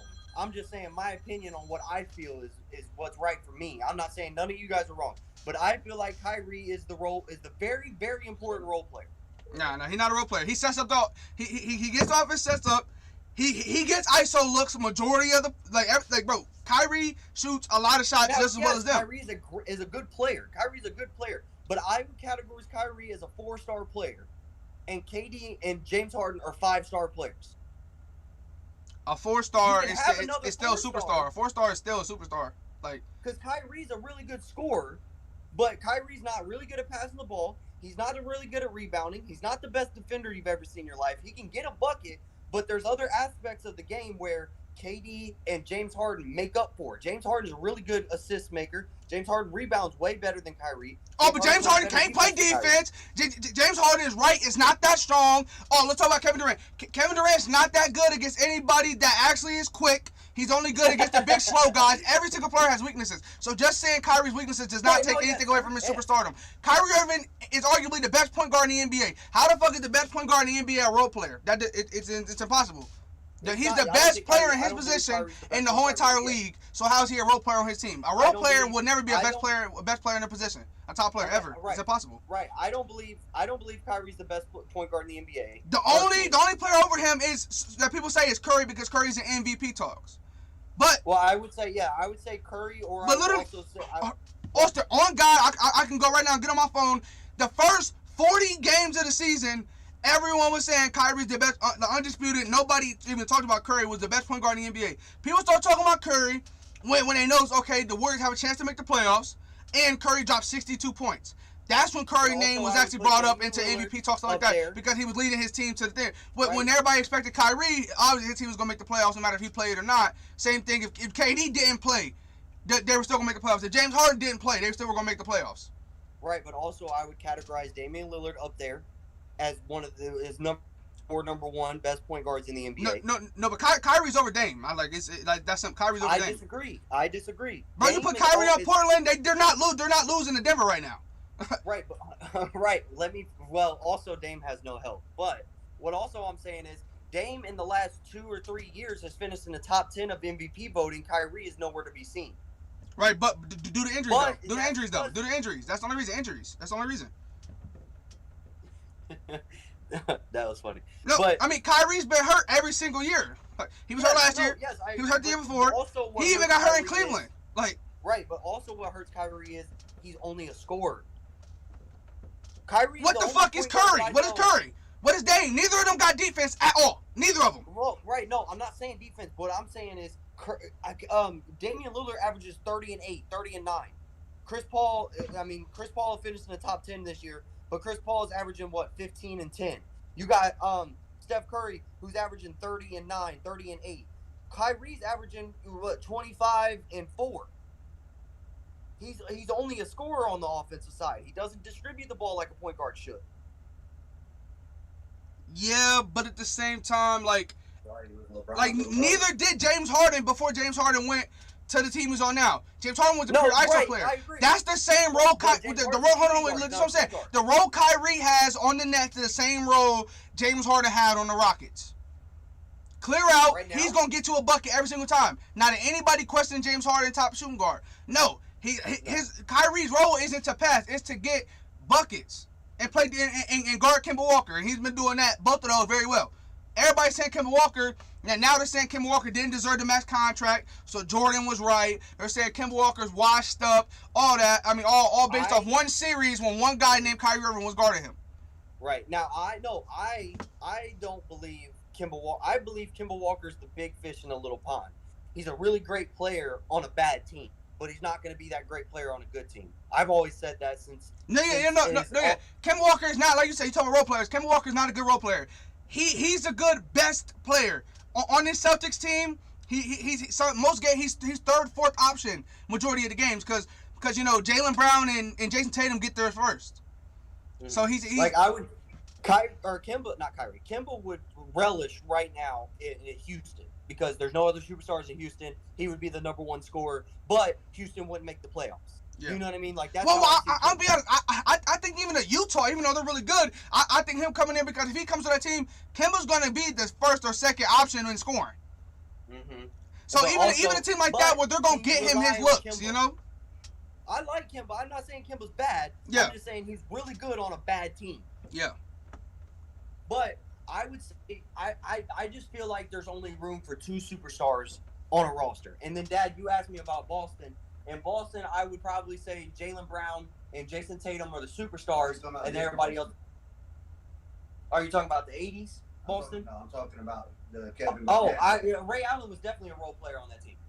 It was KG and Paul Pierce, and Ray Allen was the important role player. Ray Allen was the 4-star player on that team. But he averaged less than both the ones you said. No, he didn't. Yes, he did. No, he was the best 3-point shooter in the league. He was the best 3-point shooter at the time, but Paul Pierce and KG averaged more points and rebounds than Ray Allen did in that time. Well, I mean, they were forwards. They were meant to get rebounds and points. Austin, you can't just say like I said, when there's 3 superstars on one team, all 3 can't eat. Right, because there's only one basketball. Right, yeah. So just because the one isn't having as much points as the other does not take away from his superstardom at all. So you say, those 2 have more points than him, so those 2 are the superstars. It don't work like that. That's not how it works. Right, but I categorize superstars as the cream of the crop best. Now, I can say Kyrie is a cream of the crop best. He's a top 3 player in his position. James Harden, Kevin Durant, Ray Allen, KG, Paul Pierce, all of them were top guys at their position. No matter how many points they were having, even if Ray Allen was getting if he was getting 12 points, then we could have said, okay, role player. But he was one of the best players in his position at the time. I'm categorizing role player as different. A very important role player is somebody that can get 18 to 22. But in my opinion, if you were to take the Brooklyn Nets, just for basketball. If you were to look at the Brooklyn Nets, right, and they were to say, Jeffrey, This is your team to build. You can only You can only pick one player or two players from each team to build your roster. Just saying, like for example, for sake of argument, you can only pick two players from each team. Kyrie is not getting picked from the Nets. You're taking James and you're taking KD. In Boston, if you were looking at that old Boston team, you're taking Paul Pierce and Kevin Garnett. You're not taking Ray Allen. No, but that's because you're saying that. No, you're taking LeBron and D Wade. You're not taking Chris Bosh. That's why I consider two superstars. I mean, you're going to consider two superstars when you say you only can pick two players, Austin. Like, bro, you're not making sense. That argument didn't make sense. 12 dudes on that team. That argument didn't make sense, Austin. Not gonna lie, that one didn't make sense. That one didn't make sense. You're saying not Austin, but I would take Ray Allen. Right? Off that Miami team. I would have took KG and Ray Allen. Not gonna lie, because you got the post-up player, then you got the shooter. Right, I'm just saying. Exactly. A different team as part of their superstar. Hold on, wait. We'll say, hold on. Go ahead. Wait, go ahead. What were you saying, Jeffrey? So what I was saying was that argument don't make sense because I mean you said you only can take two players, so that's why he's not a top three player because you only took two. But if you say three, he's took it every single time. But also me, I wouldn't take Paul Pierce. I wouldn't take Paul Pierce. I would take KG and Ray Allen because you got the post up player and the defender, and then you got the knockdown shooter. That's me. That's me. Hold on. Because Paul Pierce wasn't a top player. He said that Ray Allen. I would have took Ray Allen and KG. You had the most dominant person in the paint. You had the perimeter shooter, you had Paul Pierce that had the mid range, and then you had the guy that shot from behind the arc. Okay, but let me ask you guys this. Yeah, if you asked me to pick two players from that team, Austin, I would have took KG and Ray Allen, 100%. No, see, I disagree. But what I no. You can disagree, but let me explain my point. Because you got the shooter who don't miss, right? Paul Pierce missed a lot. Paul Pierce was only good on one team. So, but you got Ray Allen, knockdown shooter. He don't miss ever, and you got one of the most dominant players in the paint we've ever seen on offense and on defense. So you got him posted up. He passed out to Ray Allen. He's not gonna miss. You take those two players, you set. People say Paul Pierce was only good in that system, right? Because any other Paul Pierce was bad. Clippers Paul Pierce, even though he was old, Clippers Paul Pierce sucked. Wizards Paul Pierce sucked. Every other Paul Pierce sucked besides the one that was on the Celtics. Well, yeah, but that's the one we're talking about in this case. Yeah, that's what I'm saying. Ray Allen was good until he retired. No, I can't argue with that. Yeah, I won't argue with that. But I got a question for each of you three. If we were to split this up, right, and you were to build it, you would have. Let's just say for sake of argument, we got three teams. Okay, go ahead. With you. No, listen, I'm going to go right with you. That's why the only reason I interrupted you. Let's do it this way. It's a draft, 1 through 30, for the first round, second round, third round. You have first pick, okay? So that means you're going to have the first pick in the second round, right? So who you take first? Right now, NBA, right now, today, okay? So now everybody goes through, okay? Or I didn't mean right now. I meant Miami. Oh, you're talking about all the teams we talked about? Then I'm taking LeBron, Miami. Okay. So now, you come back around. What's the likelihood of Bosh being able to be picked in the second round? There ain't one. I think he might be there in the second round. So you 30 teams, Austin. 30 teams. Yeah. 30 teams. Bosh is still there. Yes. If you draft it, let me ask you guys this. The big three. That's why they call him a big three, because if you put it in a draft scenario, them guys ain't going to be there for you to pick again, because another team thinks that they're good, great, whatever, they're a superstar, so they're going to pick them. That's why. Bro, Bosh is getting picked at like 15. If that. Hold on. Let me ask you guys this. Question. If we were to split this up, right, and you had a team that consisted of Miami LeBron, Miami D Wade, and then the rest of role players, then you had Miami Chris Bosh and Boston Ray Allen and the rest of role players. Then you had Boston KG and Boston Paul Pierce, the rest of role players. Which teams win? Any team with LeBron. Yeah, any team with LeBron. I ain't gonna lie, any team with LeBron. Any team with LeBron, I got. Okay, but place them first, second, and third. If you have Miami LeBron, Miami D Wade, Boston Paul Pierce, Boston KG, and Miami Chris Bosh and Boston Ray Allen, first, second, and third, where are they finishing? The only reason you can't do that is because you don't know who the rest of these role players are on this team over here. Because with that being a guy, then a 2-on-2 tournament. Okay, 2-on-2. Who's finishing first, second, and third? 2-on-2. Yeah. It'd be LeBron, Ray, and then Kevin Garnett. Yeah. LeBron and D Wade would be one. Yeah. KG and Paul Pierce would be two. I don't know about that because Paul Pierce can't guard Ray Allen. Yeah, Paul Pierce can't guard Ray Allen and Chris Bosh and KG just gonna bang in the paint. 2-on-2, 21. So I would take Ray Allen. I ain't gonna lie, I take Ray Allen right there. Oh no. But the reason 2 and 3 is hard to pick, it has nothing to do with the big guys. KG would dominate Chris Bosh. That's different. But your perimeter is wide. Yeah, but for some reason, I think Austin thinks Paul Pierce is so good. Paul Pierce was good, but like, bro, Ray Allen was just as good. Ray Allen was a dog. Yeah, Paul Pierce was crazy. He was amazing, but like Ray Allen was also like amazing. Like he was. It's just like any backyard. It's like semi-pro football. It's like that. If you can't win a game if the other team scores 7 and you score 6. So if you got a 2-on-2 tournament going on and you got Ray Allen and Chris Bosh and you got Paul Pierce and KG, dude, a 2-on-2 tournament, if they're scoring 3 and you're scoring 2 on ISOs, guess who loses? That's a fact. Mathematics, yes. But That's because Chris Bosh and Ray Allen are both shooters. Paul Pierce, a mid-range specialist. KG dominant in the paint. So therefore, if you look at it that way, I say Ray Allen them winning. Because they're going to get threes. That's what I'm saying. I think Paul Pierce and KG would win. I feel like No, look, Ray Allen and Chris Austin, look. If it's not make it, take it, both teams get 7 possessions. The ending score is 21-14. No, I said, look, there's no make it, take it. Each team gets 7 possessions. The ending score is 21-14 because. But you no. Let me finish. Paul Pierce and Kevin Garnett will both get 2. They will get 2s. So 7. Feel me? That's 14 points. And in 3s, all 7 possessions for them, they'll get 3. So it'll be 21-14. Ray Allen wins. Ray Allen and Chris Bosh win. All you got to do is go in the post, let him get set. Boom. Boom. Okay. 2000. Wait. It was when they get together. 06, right? Or was it 07? It was 07. 2007. So Ray Allen, or not Ray Allen, Paul Pierce. He was averaging 20, and what? 20 or not, it was 20 and 5 and then 20 and 5. That's points and rebounds. A superstar averaging 20 and 5? Oh. Okay, yeah, I can see that. Yeah, that's pretty good. That's really good. That's really good. Or 39 point or not 39. He was shooting 392 and 391, so 39-40% from the 3. But he probably shot.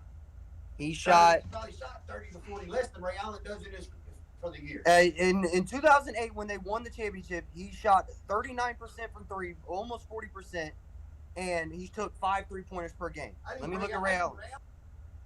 Is better than that. His career stat for 3-point is better than 40%. I'm looking at his spot shooter. I'm about to say I'm looking at Ray Allen right now. All you had to do was throw it in the post. Ray Allen shot that year 44%, 45%.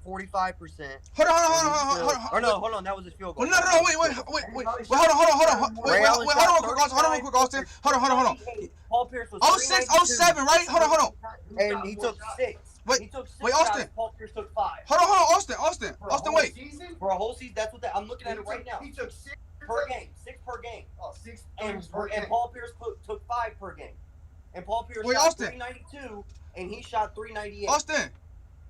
Wait. What's up? What years were the years that Ray Allen was with Boston with them? Was it the 05, It was 07 to 2011.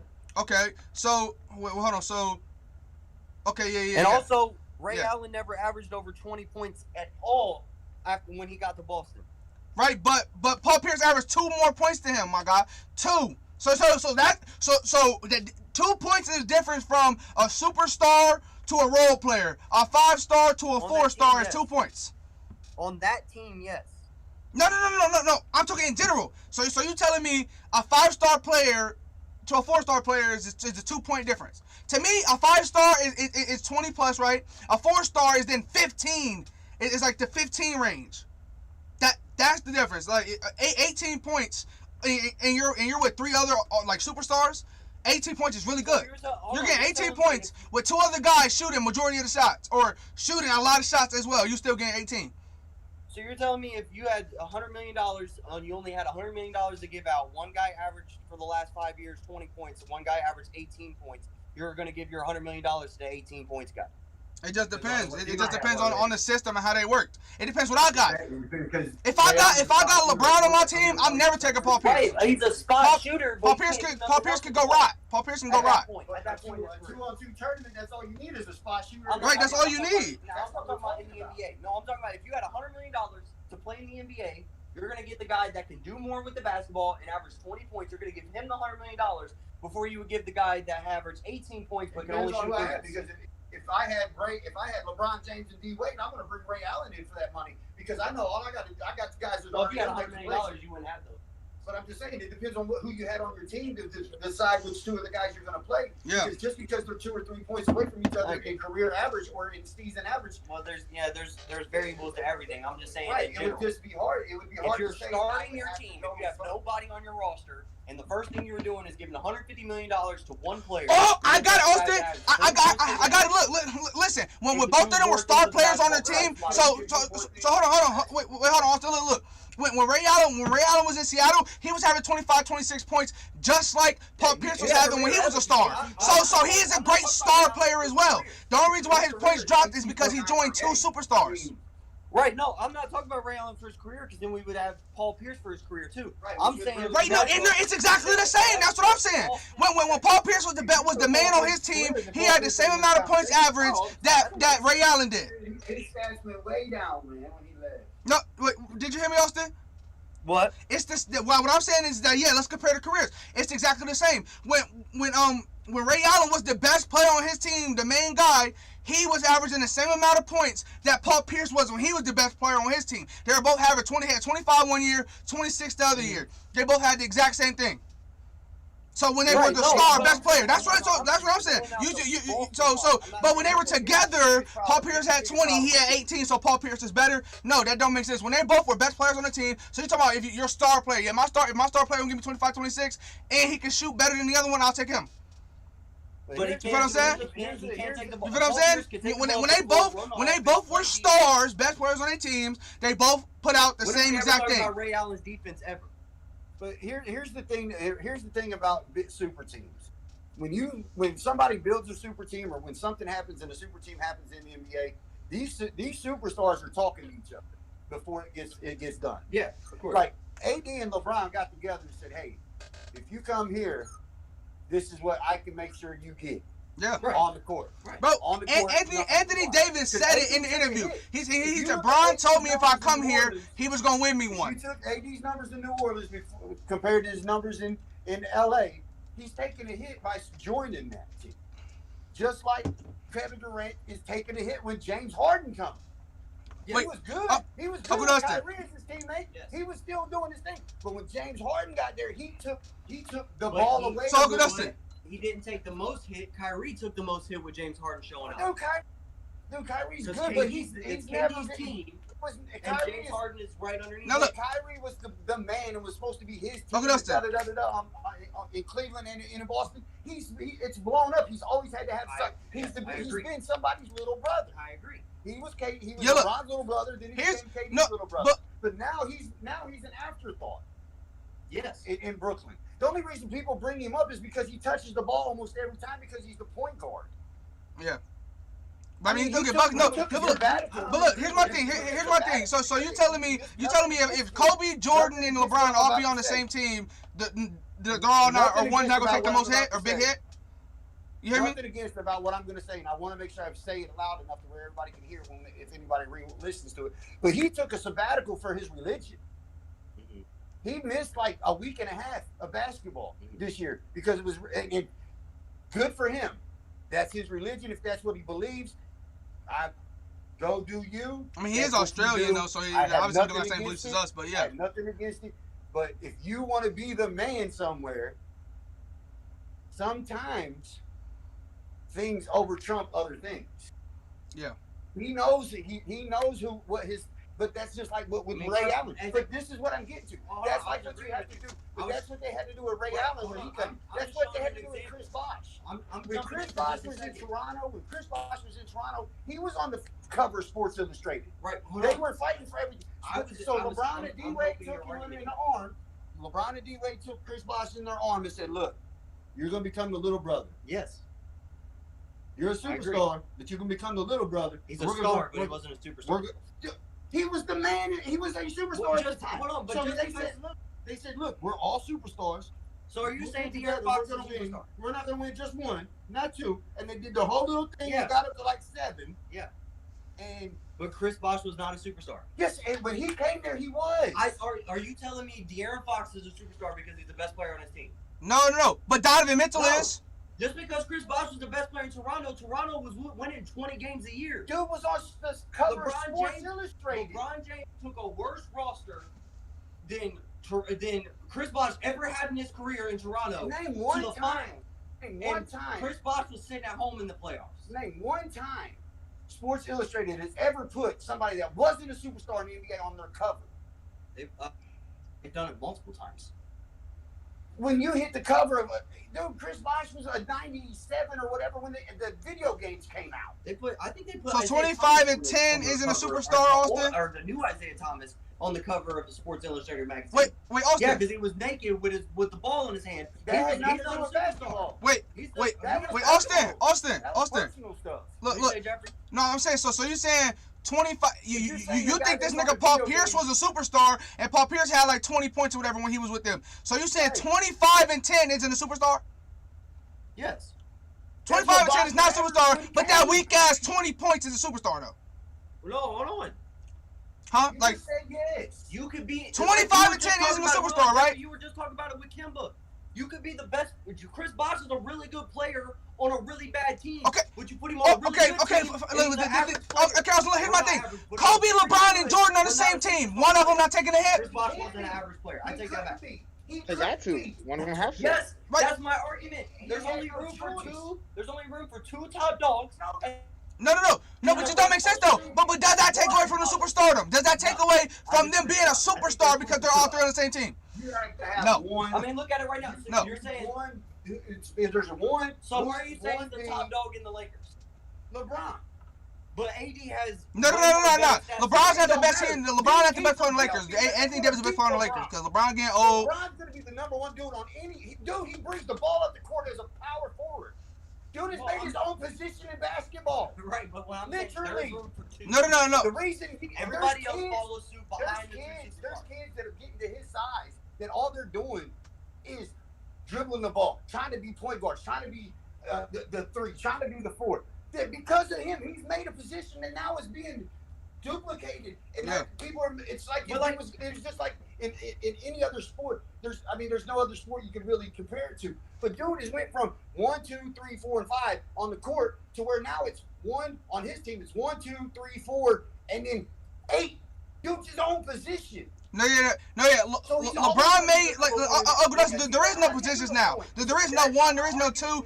There's no positions on the basketball floor anymore. There is no positions on the team, and then everybody else follows behind the superstars. Just like another example. Look at DeMarcus Cousins. DeMarcus Cousins was averaged 25 and 16. And you wanted him But bad. then he went to Golden State. You And he wanted didn't him do bad. nothing because he's a No, he didn't go to Golden State first. He didn't go to Golden State first. He went to New Orleans. He was hurt. He got hurt before he went to. He was hurt before he went to Golden State. Austin. He had his career-ending injury, so-called, before he went to Golden State. So he didn't do nothing. Hold on. What were you saying, Jeffrey? I said he already had his career-ending injury technically before he went to Golden State. So he didn't do nothing. That's a fact. He was already done for his career before he went to Golden State. You could have the best stats in the world, but you're not a superstar if you're not in the playoffs. No. That don't make sense. That don't make sense. No, Austin, no. That's what goes from superstars to all-time greats is playoff and championships. Superstars are guys who don't. So James Harden is a superstar. Right now, Because he don't get playoff wins. like a superstar, but no, I wouldn't say he's a superstar. So James Harden not a superstar. Russell Westbrook's not a superstar. You can do that. I don't. You can do that. You can play like a superstar and not be one. Yes, but No, but look. that's why I'm saying there's only room for two superstars. Wait, Austin. Wait, Austin. On a super team. Austin. Look. This is what I'm trying to say. Look. My thing is that James Harden not a superstar? Because he loses hella playoffs. He gets busted in playoffs. Russell Westbrook's not a superstar. Oscar Robertson's one of the best of all time. Russell Westbrook did what he did multiple times and did it better. But Russell Westbrook's not a superstar though. But he's not a superstar. But Russell Westbrook is gonna lose another first round again. He wasn't a superstar this year. So, hold on. So Tracy McGrady wasn't a superstar? Right. Hold on. Allen Iverson wasn't a superstar. I'm getting questions by 4 different people. Allen Iverson wasn't a superstar. Yes, Allen Iverson's a superstar. Allen Iverson Tracy took his McGrady? team to the NBA Finals. You can't use Allen Iverson as an No. What you're saying? Look. Ray Allen Austin, has the never done difference that. between Superstars is not the max, my boy. It's not the max. There's all-time greats, and there's Hall of Famers, then there's all-time greats. Superstars is just players who dominate the league. That does not mean so Russell. Those guys, superstars just mean you dominate the league. 25 and 16, 25 and 10. That's dominating the league. So he's a superstar. Here's the best one. The Showtime, not the Lakers before the Showtime. Yeah. That were, manhandling everybody, had Wilt and all that, right? Okay. You know what I'm talking about? Yeah. Okay. And you're ranking them and not being superstars and what's considered a superstar. Look at the logo's fucking stats, career stats. You wouldn't even the way you talk, he wouldn't even have wouldn't even been an all-star. Yeah. He was a role player to you. From his stats, he would have been a role player in your eyes. His numbers was not that great because the team he was on, but he's the logo of the NBA.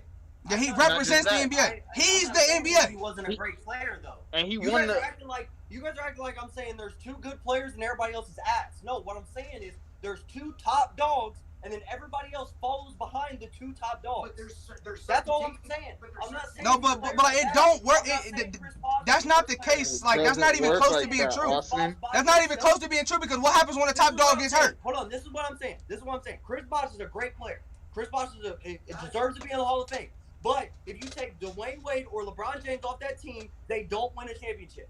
But if you take Chris Bosh off that team, they do. But that's not the case with every team. Because if you go back, that's why I'm talking about super teams. I'm not talking about every team. If you go back in history, there was a super team. The Showtime Lakers would be considered nowadays a super team. I agree. If you take Magic, The Bulls would have been considered. I mean, you did take Shaq off the team and they still won. So they didn't do nothing. James Worthy would have made sure. Dude, they wouldn't have won a ring. Playoffs. Oh, they would have been in With the finals. James Worthy at the helm, they would have not won a ring. James Worthy. What? James Worthy. yeah, I ain't gonna speak on that.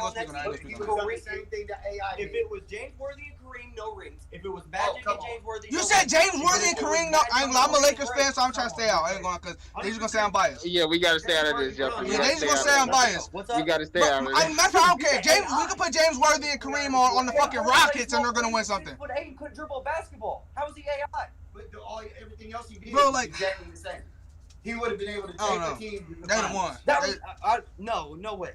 Oh, you're just saying take it. No, there's no way. But go ahead. What were you two saying? No. I was I'm gonna try to stay out of it since I'm a Lakers fan. So you're just gonna say I'm biased, but then I'm thinking like, bro, there's no way. Like, there's no way you say they don't win a ring.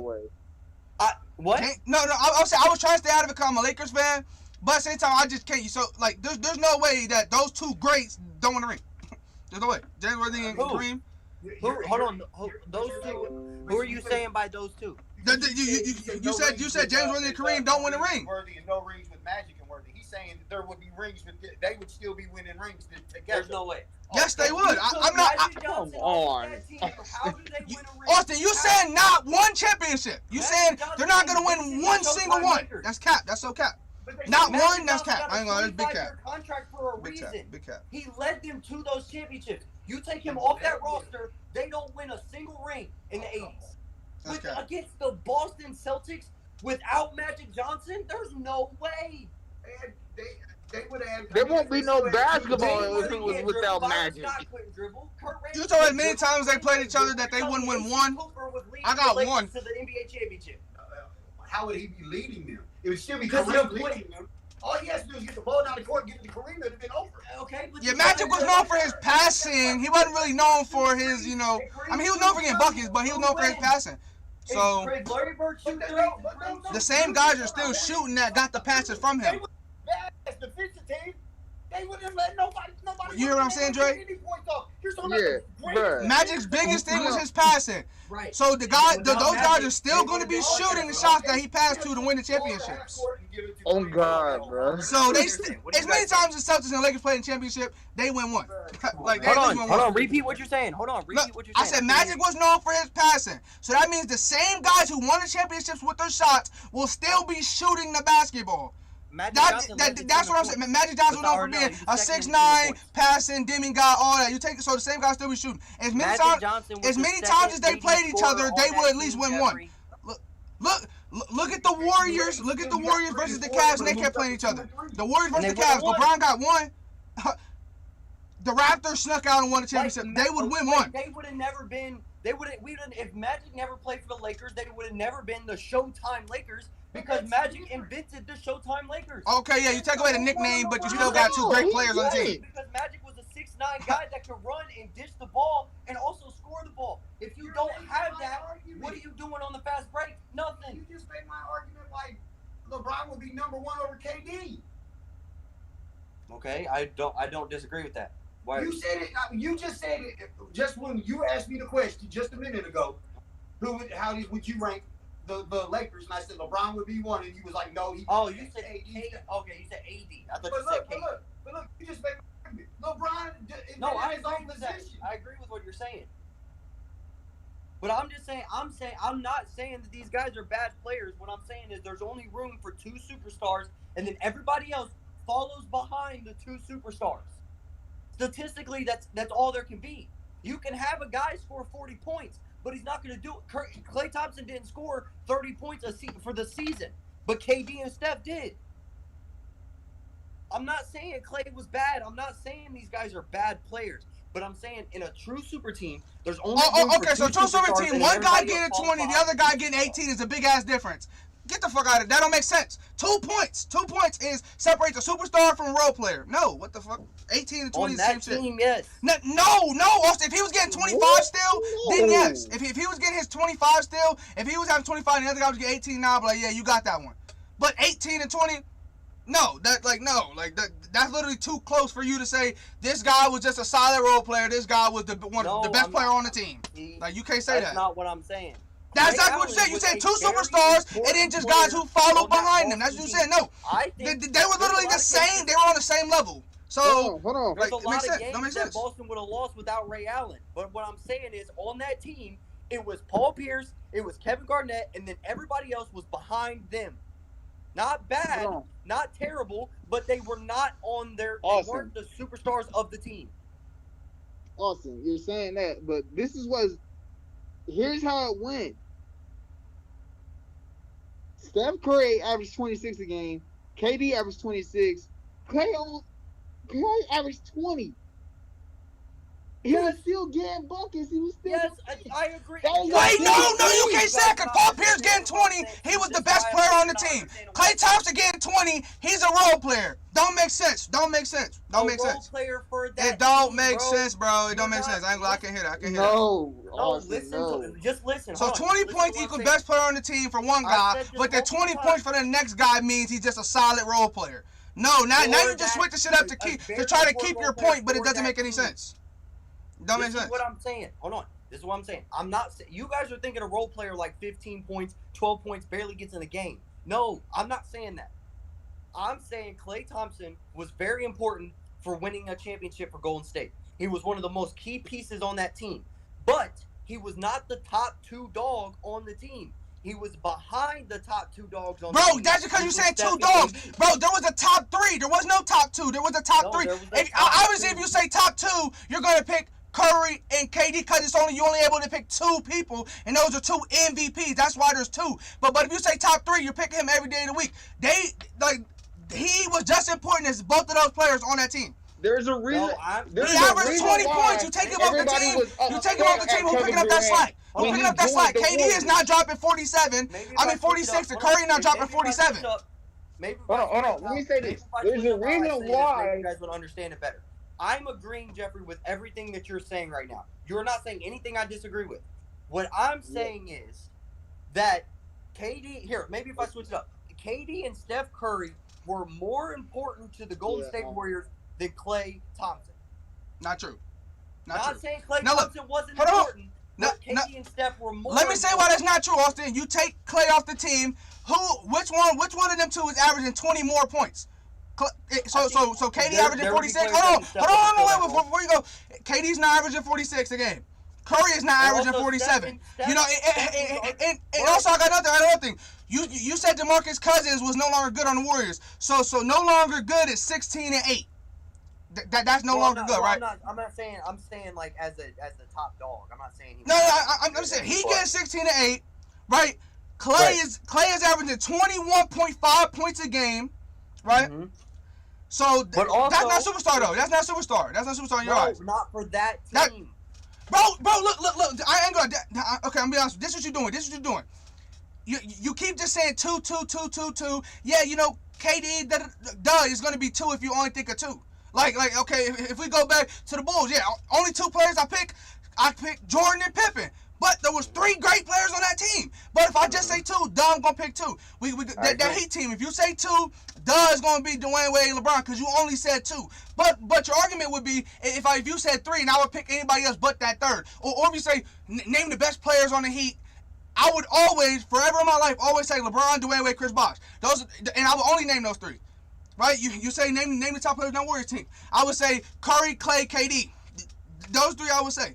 Now if you say name the best players on the Kings, and I say okay, Tyrese Halliburton, De'Aaron Fox, right? I didn't say Marvin Bagley. I didn't say Buddy Hield. Now some people might think that there's a big 3 there, but I didn't say those 3. Right. You tell me name the best players on the Wizards. The best players on the Wizards, I would say Russell Westbrook and Bradley Beal. Now some people might think there's a big 3 with Thomas Bryant, but me, there's only 2 really good players on the team. The thirds are just wishy-washy. They're aight. Yes. So to me, everything that's coming out of your mouth. 21 points is a superstar. He was one of the best players, and his average is 21 points per game. No. So there's no way. Also, so who are the best players on the Warriors team? The best players. Right now? No, I'm talking about on that team. On the team with KD on it. Who are the best players? I didn't say 2. I didn't say name 3. I said just best players. The best players on that team in order would be KD, Steph, Clay, Draymond.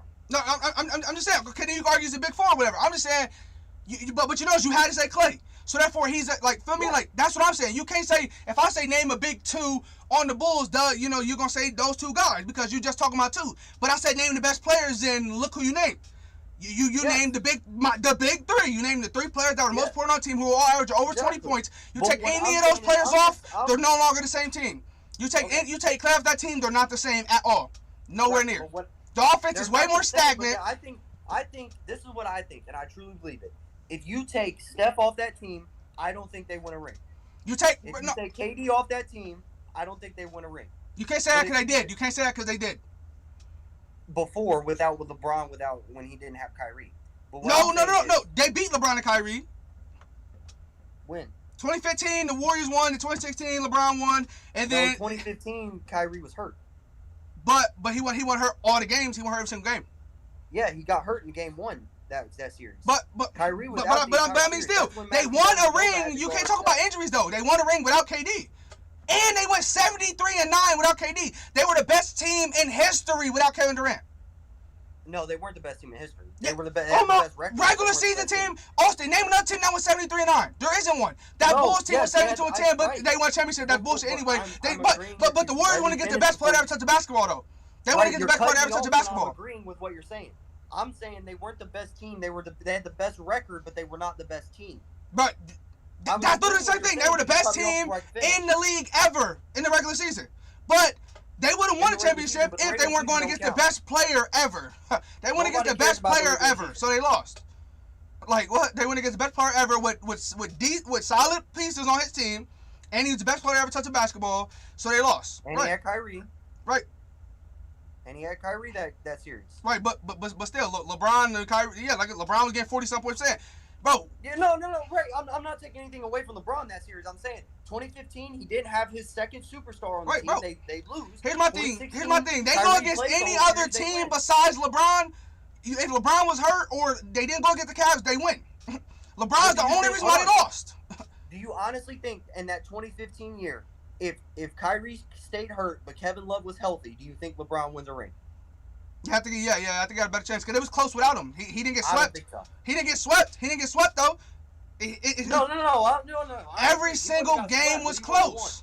Every single game was there was no blowouts. Right, but Kevin Love wasn't that type of player. Bro, you give him someone else to take some of the pressure off of him. Yeah, 100%. It would have made it better. I disagree. I we'll save that argument for another day. But what I'm saying is, I'm not saying Klay Thompson is a bad player.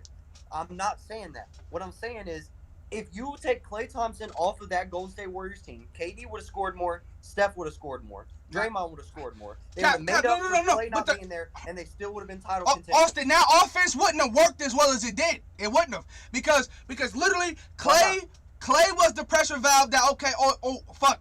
Nothing's working. Get Klay the ball. He gonna make something happen every single time.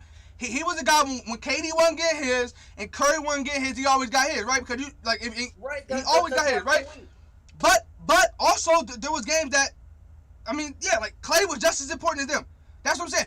He gets on the team. There's no way that they average. All the guys pick up those 21 points he was averaging, and everybody else pick up. No, there's no way. With that team, it's not possible. I don't believe that there's a third preference. What I'm saying is there's in that team, it would KD's first. He's the first scoring option. If he wasn't hot that night, they're turning to Steph. Steph's the second scoring option. If Steph wasn't hot that night and KD wasn't hot that night, it was hot hand. Now maybe that most of the time that hot hand was Clay, but sometimes it was Draymond. Sometimes it was Sean Livingston coming off the bench. Sometimes it was Andre Iguodala coming off the bench. Sometimes it was. I mean, obviously you can have any team, but once again, if you're going off your argument with the Brooklyn Nets, Austin, it doesn't go KD this game or James. No, it literally depends on who they play. This Boston series, this is Kyrie. Kyrie's number one option. Number one. He's the go-to guy. He doesn't have no top defender on him because Marcus Smart is worried about James Harden. So there's no top defender guarding Kyrie, so he's number one option. With them, it goes by game. Now, I get what you're saying about the Warriors. You got that one. I mean, I still think Clay is just important, but because Clay is a spot. No. What I'm saying is, I'm saying the reason you got that one because Clay is a spot up. He's not like the one. So yeah, he was always the third option on the team because he couldn't come down, dribble up, cook up, get his own bucket like Curry and KD can. But on this Nets team, it depends on who they play, depends on who's the 1, 2, and 3. So therefore, they 100% got a big three. There's no way you can say two because it changes who's number 1, who's number 2, and number 3 by each game. KD is not the solidified one. Neither is James Harden. Neither is Kyrie. They all split who's number 1 depending on who they play. Every single time. I could, you know what? I could give you that one. And who's on the court? I still personally believe Kyrie's the third guy there, but I wouldn't. I can see your argument, and I do agree. And I mean, technically, we can say that with Miami too, because in the Indiana Pacers series, they was going to Chris Bosh 90% of the possessions. He was setting up everybody else.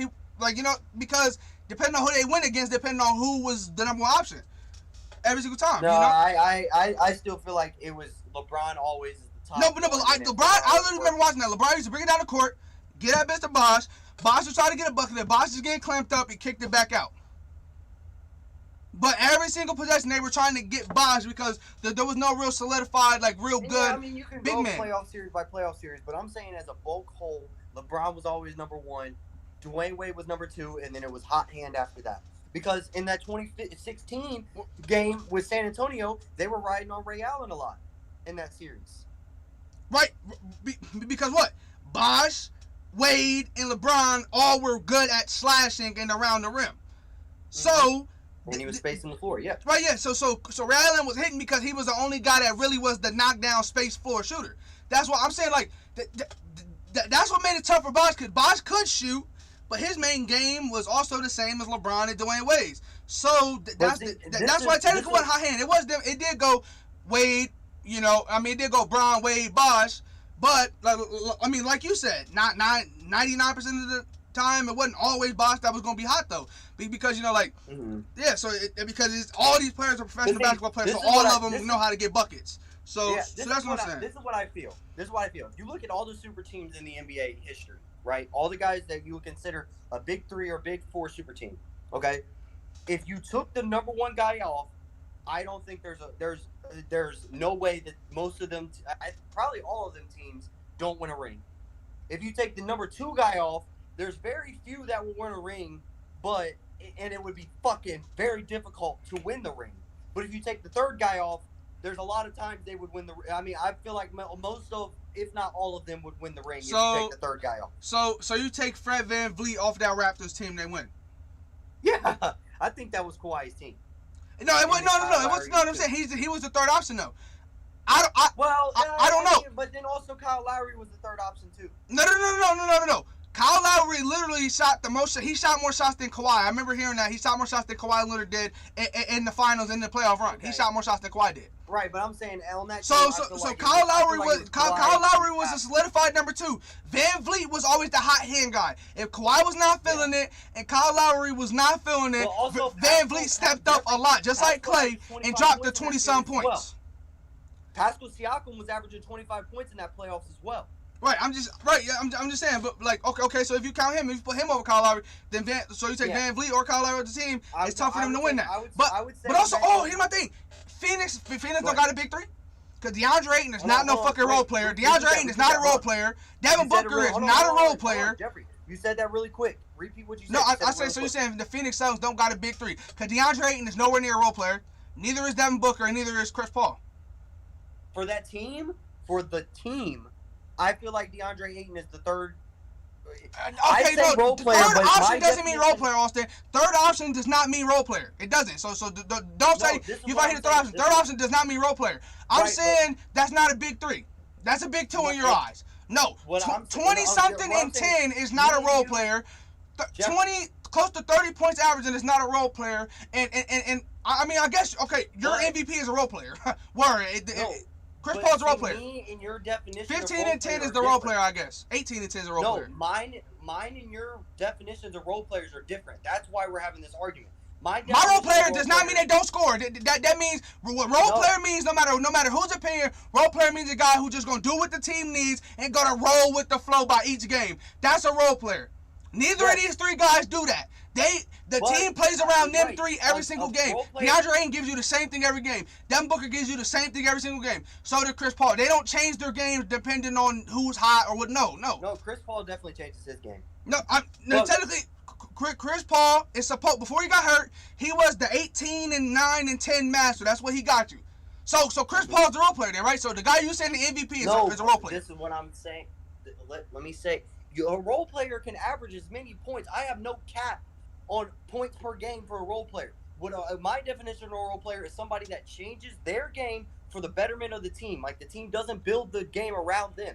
The Phoenix Suns built their team around Chris Paul and Devin Booker this year, and that's who they built around. DeAndre Ayton built his game around those two guys. No, that's cap. DeAndre Ayton was there before Chris Paul doing the same exact thing, Austin. You can't say that. DeAndre Ayton was there first, my guy. Chris Paul, he was there way before Chris Paul, and he was doing the same thing. He was 20 and 10. What did he change? Offensive rebound, putbacks, catching lob from Devin Booker. He plays the exact same now than he ever has in his career. He has not changed. It'd be different if now you're saying he's playing like Nikola Jokic, getting assists and passing and shit. No, he's playing exactly the same. He hasn't changed that one bit. What I'm saying is, but DeAndre Ayton's not a franchise player. He was drafted number 1 overall to be the Phoenix Suns franchise player. Right, but Devin Booker is the player that they're building around. They're not building around DeAndre Ayton. But see, you're not getting it. They got a big three because all three of them play exact. The only one that you can technically say is the role player is Mr. Chris Paul, which is your MVP, is a role player then. That's right, because he's the only one that changes his game. DeAndre Ayton has been the same since he came in the league. He gonna come out there, he gonna dunk on you, he gonna get offensive rebounds, he gonna get putbacks. His game didn't change at all. His rebounding did not change at all. Nothing changed about his game. You know what? I'd have to agree with you that Chris Paul would probably, now that you talk about it, the more I think about it, Chris Paul is probably the role player there. But I don't have a cap on my role player. Just because they're a role player doesn't mean that they're terrible. No, I know. I'm not saying that. No, I'm not saying that at all. I'm saying, to me, it's a big three because you could not say Chris Paul. I'm not saying role player mean they suck. No, I'm just saying because each game they need the same thing out of Chris Paul every single game. And they need the same thing out of DeAndre. And they need the same thing out of Devin Booker. They need their score. I mean, they won game. I mean, like I said, the only one you can argue is Chris Paul.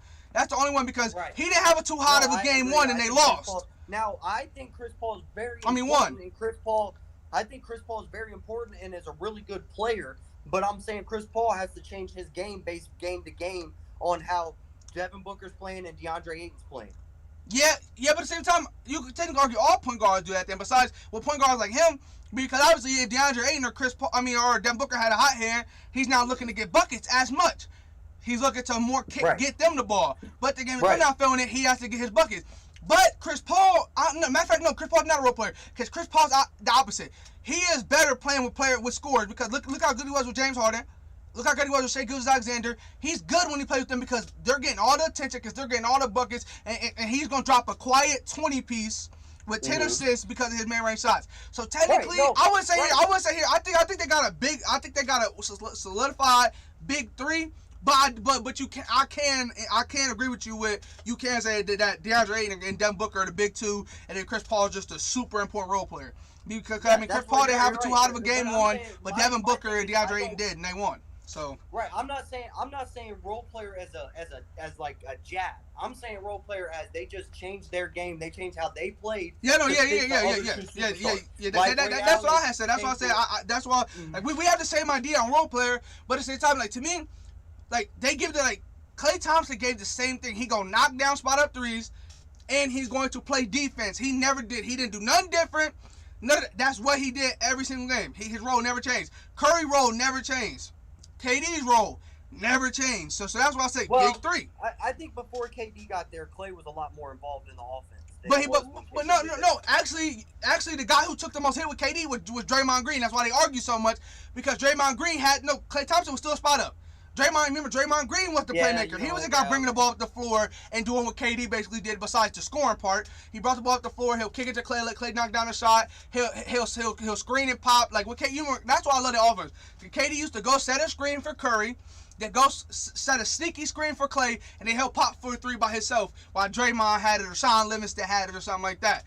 So like that was Draymond Green role before KD got there. So Klay was still doing the same thing. He was still just playing defense, locking up. Whatever guard was on the other, he was guarding Kyrie and guarding those type of guys, and knocking down threes. His role didn't really change either. But Draymond Green, who I said is the most important role player on that team, his role changed every game. He went from the defender. Sometimes he had to be the key spot up. Sometimes he had to be the playmaker. Sometimes he had to be the hype man. His role changed game by game. All three. What do you say? Right, but I'm just saying. Sometimes he had to be all three. Right, yeah. Some games he had to do everything. Yeah. Right, but what I'm saying is, I'm saying role player's not a bad thing. Yeah, not at all. Not at all. Maybe I'll change the wording to kind of make it seem better.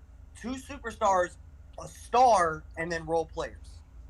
No, but hey, Austin, that's the type guy I am. But I believe you saying role player isn't bad, because I agree with you 1,000,000% on everything you were saying. But besides that teams only can have 2, like basically stars, and the third guy is usually just the role player that switches his role throughout the games. Which I agree with that on majority of the cases. But on these certain big standout super teams, yeah, to me that don't work. Okay. You know what I mean? Like the Lakers, it works. It works. That the Lakers is facts because this why the Lakers works to me. Because wait, go ahead.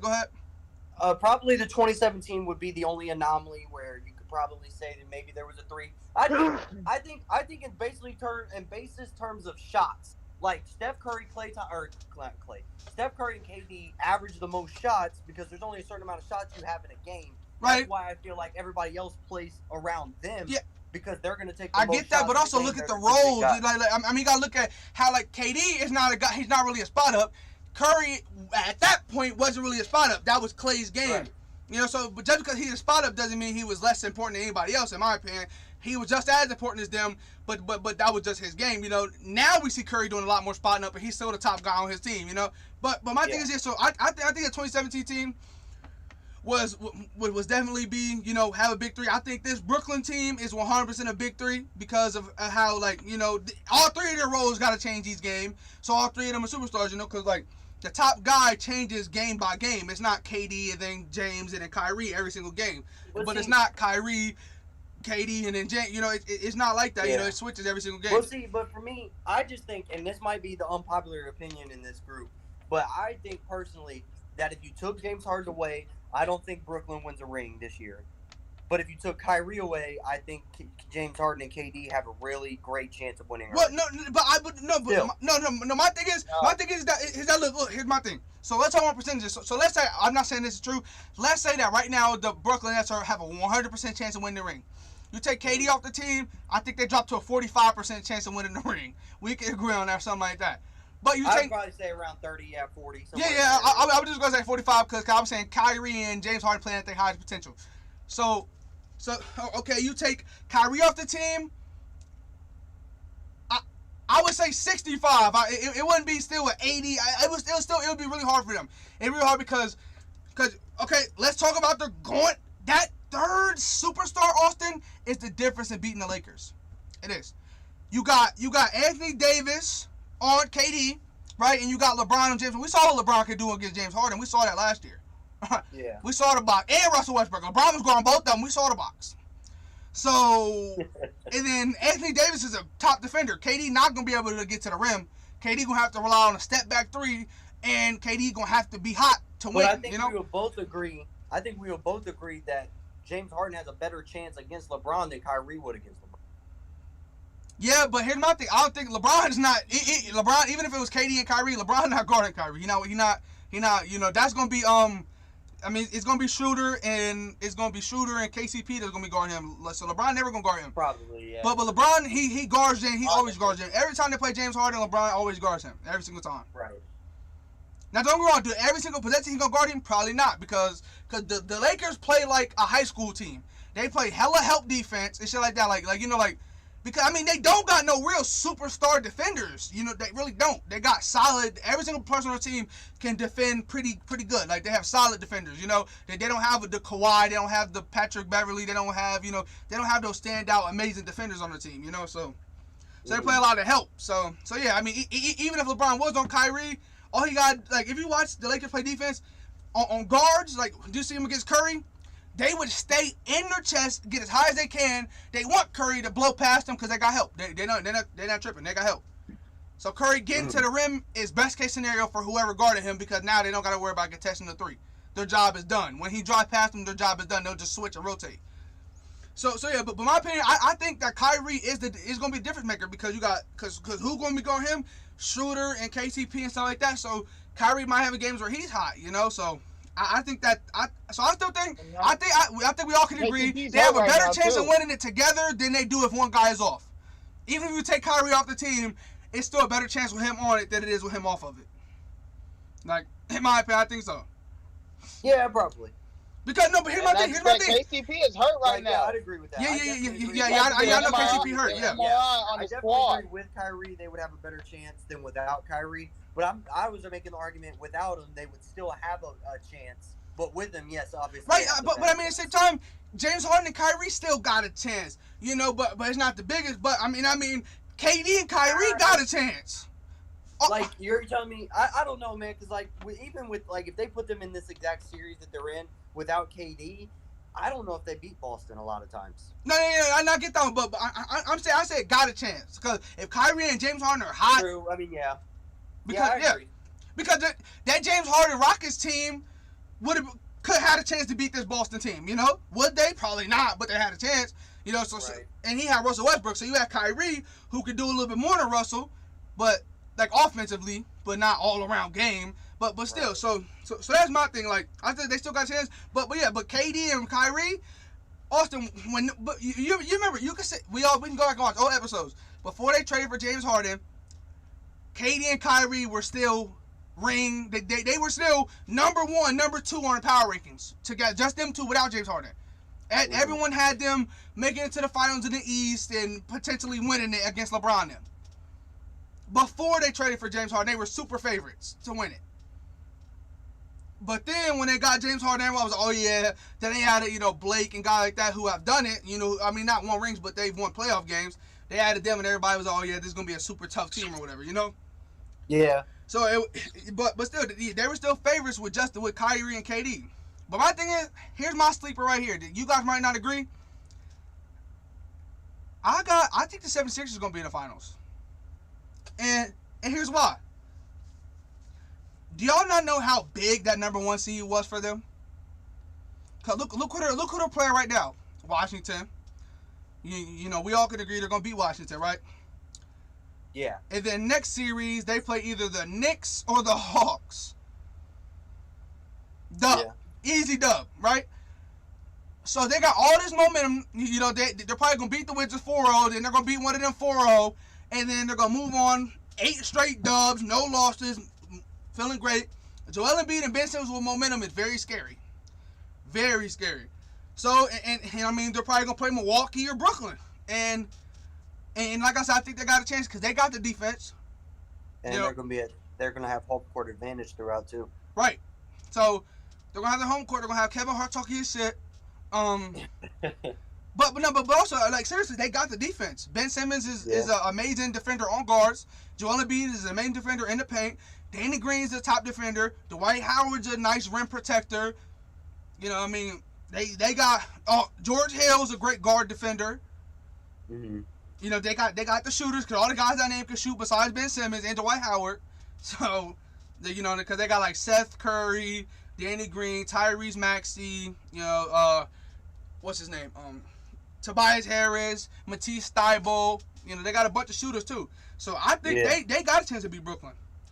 But to me, best case scenario, we see the 70s. I don't know. I think this finals is gonna be tough no matter who makes it on both sides because. But Austin, do you not see that the Clippers are about to get swept?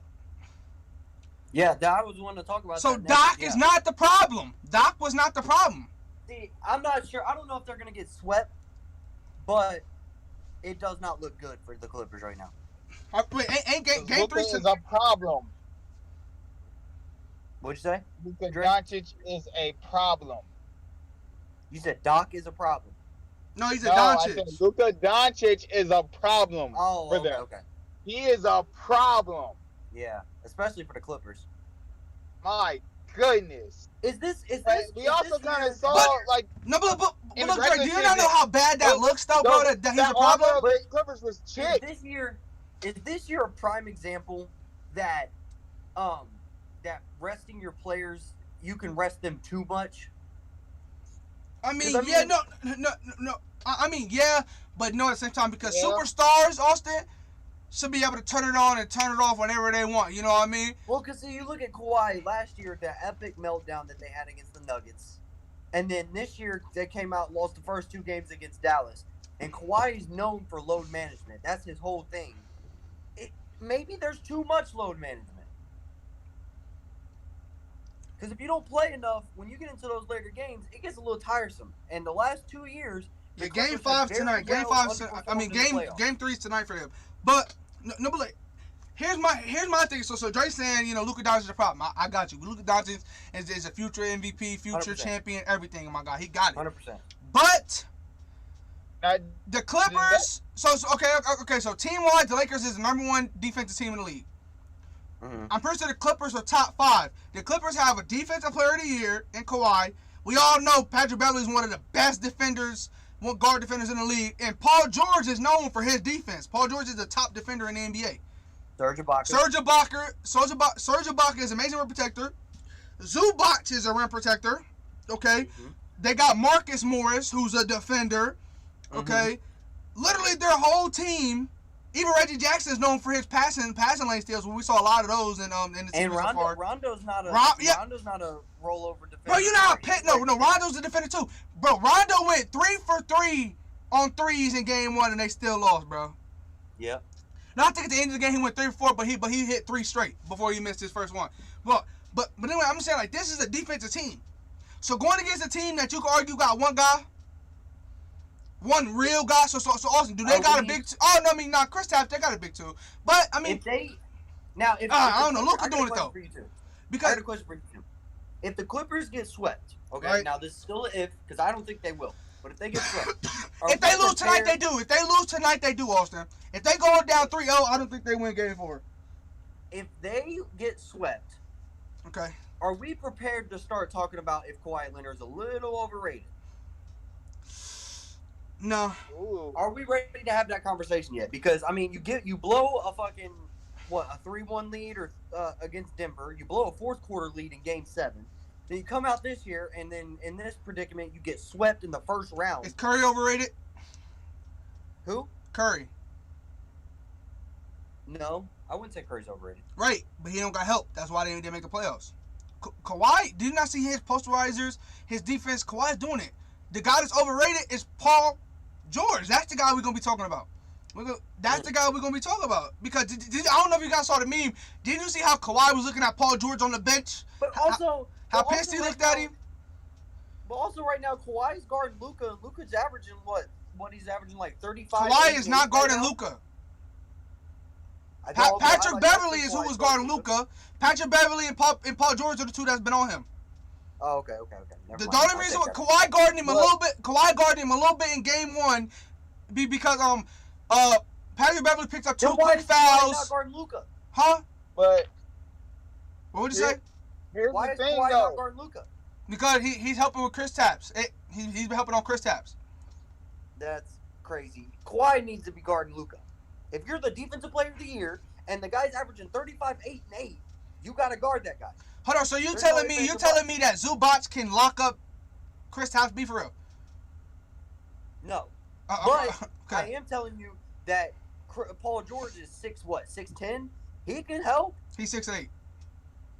But he's 6'8", 6'9". He's taller than Kawhi. He can help on Chris Stats, and Kawhi needs to pick up Luka.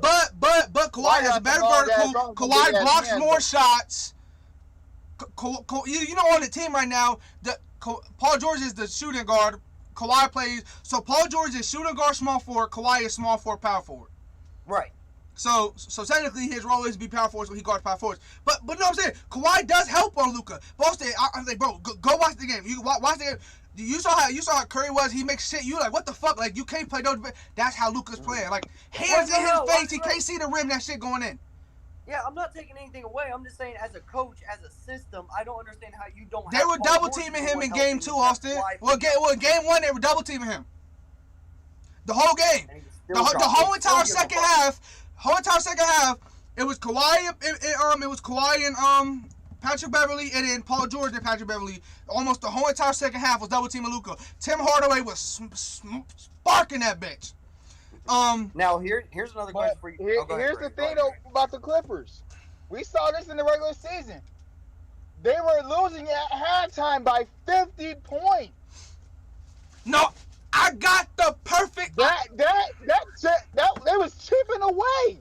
I got that fucking armor, that fucking shield. Hey, the Clippers are not that fucking good that we all thought. No. I got y'all. No, this, I agree with you, Dre. Yeah, they're not as good as what we all thought, right? But y'all don't understand what the Clippers did. I peeped it, but I saw a whole entire article about it on Twitter. Look, this is what they did. So you know how the Clippers went on a losing streak at the end of the season, right? They lost in that losing streak. They lost to 2 of the worst teams in the NBA. They lost to the Rockets and the Thunder, right?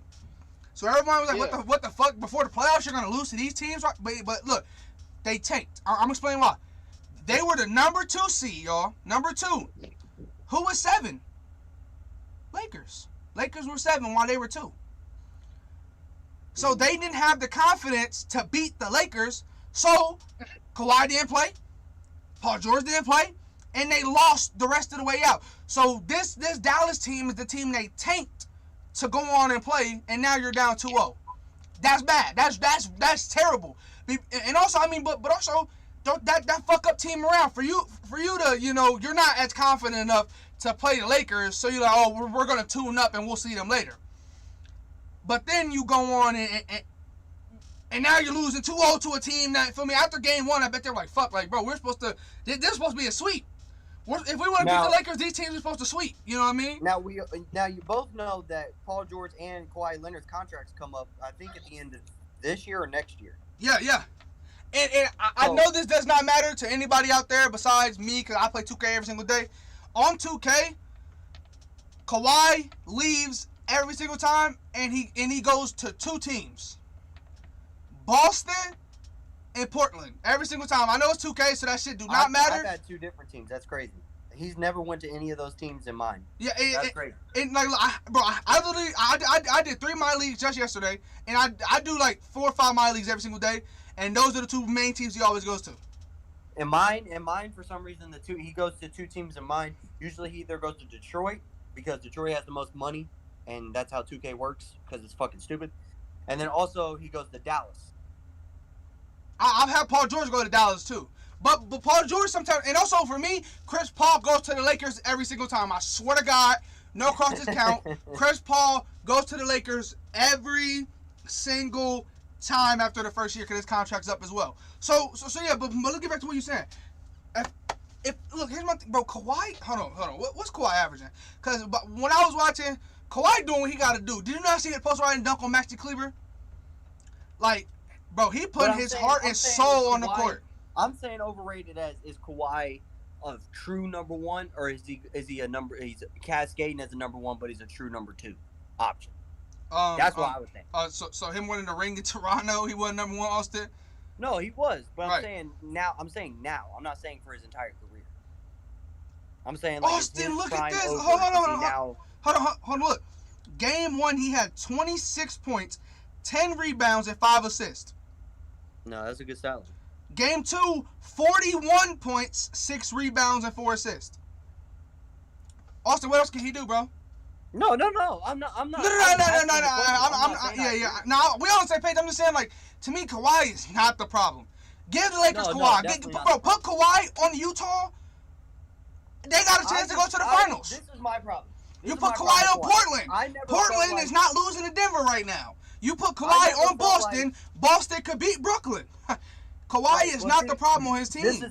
No, I'm not saying he's the problem. This was my problem with Kawhi. I never felt like at any point in Kawhi Leonard's career he was a top 3 player in the NBA. I never felt like that person. 2019 he was. With Toronto, I don't believe so, because if KD doesn't go down and Clay doesn't go down, I don't think Toronto wins that series. Hold on. Weren't they up 1-0 when they had all of their guys though? Who? Toronto. I'm pretty sure they were up 1-0. No, because I think KD went down, or Clay went down in game 1, and KD went down in game 3, and I think they were up 2-1 when KD went down in game 3. Let me look.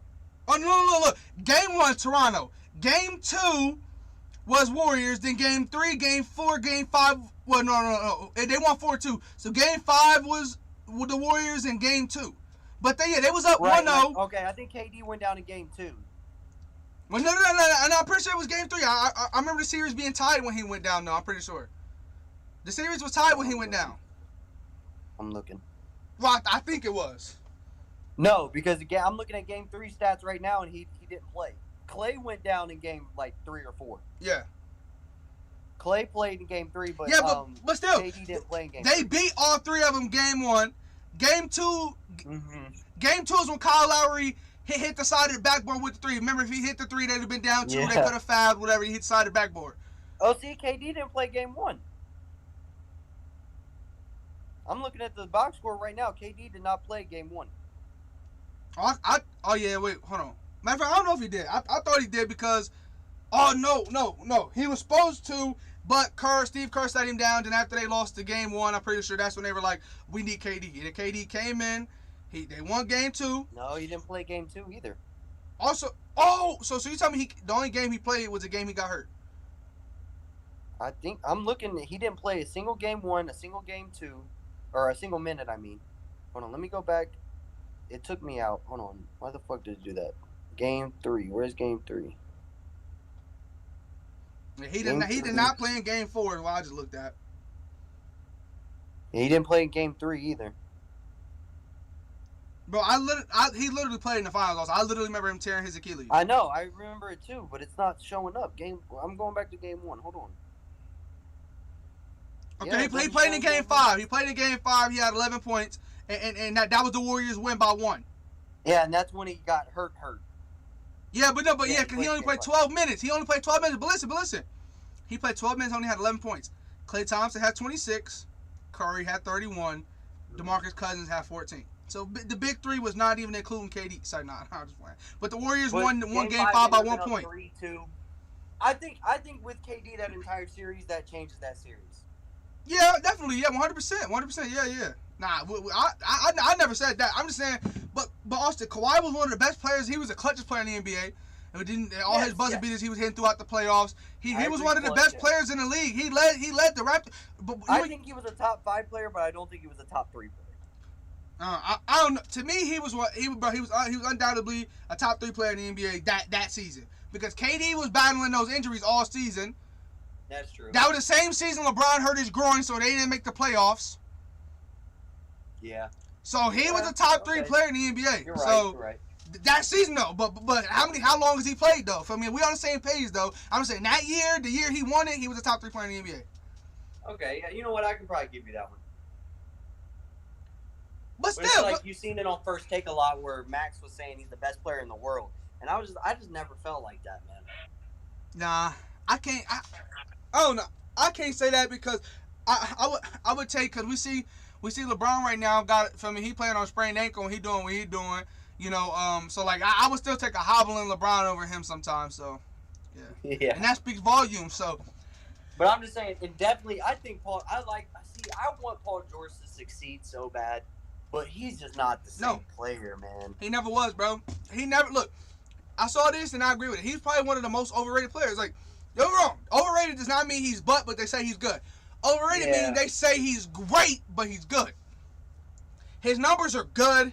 He's a good player, but is he a Kemba Walker? Is he a good player on a bad team? Is he a player? Yeah, he might be a Kemba Walker. Yeah. I mean, look at Indiana was not tough, but he was tough. He was carrying them to the playoffs, just like Vucevic, just like Kemba Walker. He was not on a good team, but he had him on his back and he was carrying them. Yeah, and there was no way that Indiana was ever going to win a ring with him at the helm. That is true. They weren't making the playoffs without him, bro. Like, honestly. No, I'm saying with him, they had no chance of winning a ring with Paul George. Yeah. Fact. But I was saying he was carrying it. That Pacers team, take him on the team, they're not even the playoff team. Yeah, right. That's what I'm saying. To the Kemba Walker point, he was the best player on that team, but that team had no chance of winning a ring ever. Right, even with him, even with 5 of him, yeah. But my thing is that like he's not holding up his end of the bargain. So you can't ask for no more than 26 game 1, 41 game 2. From a guy who's supposed to be sharing all the shine. And you know who else I would put in that Kemba Walker category, even though he's got a ring? Who? One of the most overrated players in NBA history, to be honest, in my opinion, Kyle Lowry.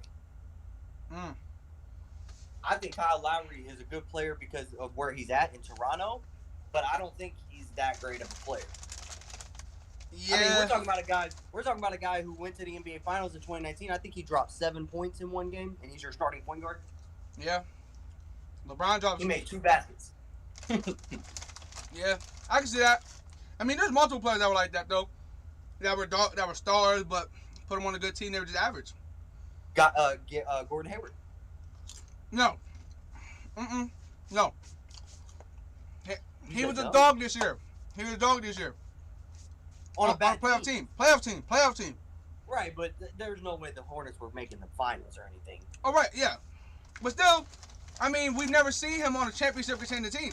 That Celtics team was not Boston? championship. They weren't championship. They were playoff contending. Yeah. LeBron was still in the East. I'll give you that. Yeah, LeBron was still in the East. That's true. So that's true. I'll give you that. They were a solid team. But that's crazy. There's so many players like that, man. Like, they're just great players, but on bad teams. Bro, like... And not bad by, like, bad they don't make the playoffs, but bad, like, there's no way that team's going to win the finals, but they're the best player on that team. Here's one guy who's so iffy to me, bro, Jimmy Butler, right? See, that Heat team, no, I'm saying he's a dog, but that Heat team does not look that good to me. But he did take that Heat team to the finals. Right, but here's my thing. That Timberwolves team was not that good. Didn't they make the playoffs? Yeah. They made the playoffs with him, though. Yeah. That 76ers team, that was when Ben Simmons and Joel Embiid started becoming who they were. They were super dominant. In that category? What'd you say? Hold on. Sorry, I had a burp. You know who else we could put in that category of like a great player on a team that has no shot of making the finals? Who? I love him to death. Okay. But we could probably throw Russell Westbrook in there. I love Russ, but I mean, he wasn't terrible with the Thunder that was making it to the finals. No. He was not terrible, but he wasn't the superstar of the Thunder team, so you can't count that. I mean, Austin, here's my thing. Your big thing is, after KD left, he never played for a team that had a chance of winning the finals, though. That's true. That Thunder team that he was on with Paul George, Victor Oladipo, and all them, they weren't supposed to. I mean, the Rockets weren't really supposed to. The Wizards definitely weren't. like the Wizards, I didn't even think they were a playoff team. Then Bradley Beal stepped up big. Russell Westbrook stepped up big. Now they're a playoff team, you know? But then Oklahoma City, I mean, they got Melo and Paul George. I mean, that wasn't the greatest, but I'm saying at the time they thought that had a chance. Then Houston Melo was James bad. Harden, Melo was terrible. No, right, it was terrible. But I'm saying when it first happened, everybody was on board. Yeah. They still had Steven Adams. And then you move on to the Houston with James Harden, and they were the 2 seed. They had a chance. Yeah. Or I mean, they didn't have a chance, but they were saying they had a chance. Right. I love Russ. I love Russ to death. I think he's one of the best players. I think he has more heart and more hustle than anybody I've ever seen play. I only wish Russell Westbrook the best in his entire career. I just think you could probably throw him to that conversation of he's a great player on a team that can be good. They're just never going to win a ring. Yeah. I'm trying to think of more players like that. There's probably a lot. You know, but there is a lot. There definitely is a lot. But my thing is that, like, it's one player I want to see. He in the same shoes as Gordon Hayward was. Donovan Mitchell. That's what I was going to say. No, but my thing is also, you know what I saw, bro? You know he was hurt majority of the year? Really? Yeah, like literally, I think at the end of the year he was hurt. And they still were the 1 seed. Hold on, let me look at how many games he played. I mean, Jordan Clarkson is the fucking Dom Demon. Yeah, bro, he won 6 Man of the Year. Yeah, Jordan Clarkson is a fucking GOAT. For 6 man. 6 man GOAT. Now, bro, you see how many, not how many, you see Jordan Clarkson and because Julius Randle won Most Improved, and then Jordan Clarkson won, because they were at each other saying, like, you know, talking, because they were boys, but they were Lakers, and they move on to, yeah, bigger and better things. Like, look at the Lakers roster that plays for another team. You got Jordan Clarkson. I mean, he played a lot. He played. Donovan Mitchell played 53 out of 72, but that's still quite a few games for them to. 9 games. What did you say? No, 19 games. Yeah. So I mean, he played majority. Yeah, but if you look at that, you got if you were looking at Lakers players that are no longer on the Lakers, you could put Lonzo. You could put Lonzo at the 1, Clarkson at the 2, Ingram at the 3, Randall at the 4, and Zubac at the 5. That's a playoff team. Yeah.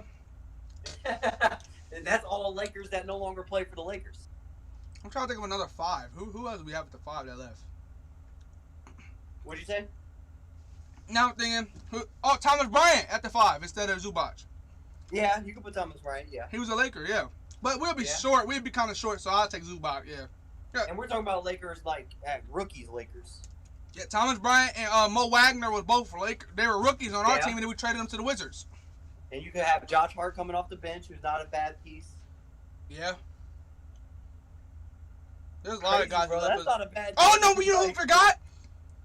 Huh? D'Angelo Russell at the 1. Forget Lonzo. D. Russ, yeah, definitely. Yeah, D. Russ is a dog. Like. Right. That's crazy, bro. They had good players, bro. They just got rid of them all. Yeah. But also, Brandon Ingram, he didn't have a shot with LeBron on the team. You know, very true. Lonzo did, but the Pelicans weren't going to give up Anthony Davis without getting Lonzo as well. Right. So, yeah. I mean, it still brought the Lakers a ring, but I'm just saying, like, that's crazy. Like, that starting 5 wouldn't, at this point in the NBA, wouldn't be bad. Yeah, I'll take them over the Knicks and the Hawks, who are 4 and 5 seeds right now. I'd take them over. I'd take them over a few teams in the West too. Fuck. Grizzlies, yeah. Yeah. I'd take them over the Spurs, who was competing to get in the playoffs too. Yep. I mean, they could have beat that Warriors team too then. Yeah, probably. Kind of the Grizzlies did. Wait, making that series. Ain't that series tied right now? Yeah, he's too young. He's too young. Never mind. With who? I was gonna say Julius Randle, but this is really his first year of of blooming, so you can't really say Julius yet in that Kemba Walker category. Yeah. Yeah, I think he's too early for that one. Also, never been on a championship contender team. But he was on the Pelicans, and Knicks, and Lakers. And he was not on the good Lakers team. Who? Julius Randle. Right, but I'm saying this is his first year of actually being the number one superstar. Yeah. So But I mean, I love this guy to death too, man, and he's one of my favorite players in the league. But you could throw Damian Lillard in that category too, man. yeah, but we never seen him on championship team. I'm not gonna lie. If you put Dame on the Lakers, Austin. Yeah, he's only played for Portland. If he left, and then it'd be different. But yeah, I agree. Yeah, you know what I mean? Like, bro, you put him on the Lakers. You put him on Dallas. You put him on the Clippers. That's championship. They looking for championship for sure. Yeah, definitely. Yeah, but also, like, how do you feel that Utah is tied with Memphis 1-1? That's crazy. Man, that's a series, man. That Utah's probably gonna win, and they're most likely gonna win that. But it's still exciting, bro. Like I like this little first round matchups, man. If Memphis gets 2 games, that's a dub for them. You hear me? What? If Memphis loses 4-2, that's a mini dub for them. Yes. Because they weren't even I never had more excitement for a first round of an NBA playoffs before ever, man. Dallas and LA, Lakers and Phoenix. We're looking at a big upset there. You got Brooklyn and Boston. These are really fun games in the first round to watch. Yeah, I mean Knicks in Atlanta. You know they're kind of on the same level with talent. And you got Denver and Portland. Yes, thank you, Denver and Portland. You see one we didn't name though? Who? The one that's 3-0 right now, Milwaukee and Miami. Oh yeah, that one's over. I feel, bro, like that's what they said. They're showing that Miami was a fluke last year. Yeah. That's crazy. Yeah, they really are. But still, I don't believe in Milwaukee now. I still don't believe in them. No. I still got second round exit. Yeah, because they played one out of Brooklyn and Boston. Yep. And Brooklyn's up 2-0, so probably gonna play Brooklyn. Probably. Here's my thing. Now you text me after game 1 of that Brooklyn-Boston game and said that you don't think Brooklyn's got it. After watching that game 2 performance, do you change your mind on that statement? I mean, not really, but they have momentum. Like winning one game gives you a ton of momentum, but like Boston went away from what they did in game 1. That's what I didn't like. Instead of focusing on defending Brooklyn, they wanted to outshoot Brooklyn, and you can't do that. They have 3 superstars. Like they have 3 top players in the league. You can't outshoot them. You just can't. But no. I was saying I like Boston. To me, it wasn't a clear-cut easy win. Even if they get swept, I'm still gonna think that it wasn't a clear-cut easy win because Boston got the potential to actually beat them. Like they do. Especially when they did game 1. But while I was watching, I was like, bro, like this could be an easy dub for them. But see, that's another thing about Memphis. You were just talking about Memphis and Utah. Memphis is not going to try to shoot you at the gym. They ain't going to try to outscore you. They just going to lock your motherfucking ass up and piss you off. Yeah, literally that. And I mean, that's what the Clippers were trying to do. But as soon as the Clippers come out defensive minded and they're not getting stops, they panic and then don't know what to do. But also, I mean, Austin. And also, who are really scorers besides Kawhi and Paul George on that team? They ain't really got one. They don't got Lou Will no more. They don't got Lou Will. They don't got Montrezl Harrell. Who else scores? Nobody. Right. And also, it's a power struggle. With Rondo wants to run that offense and be the leader, but Kawhi is the leader of that team. You know what I mean? Yeah. And that's kind of friction there in LA as well.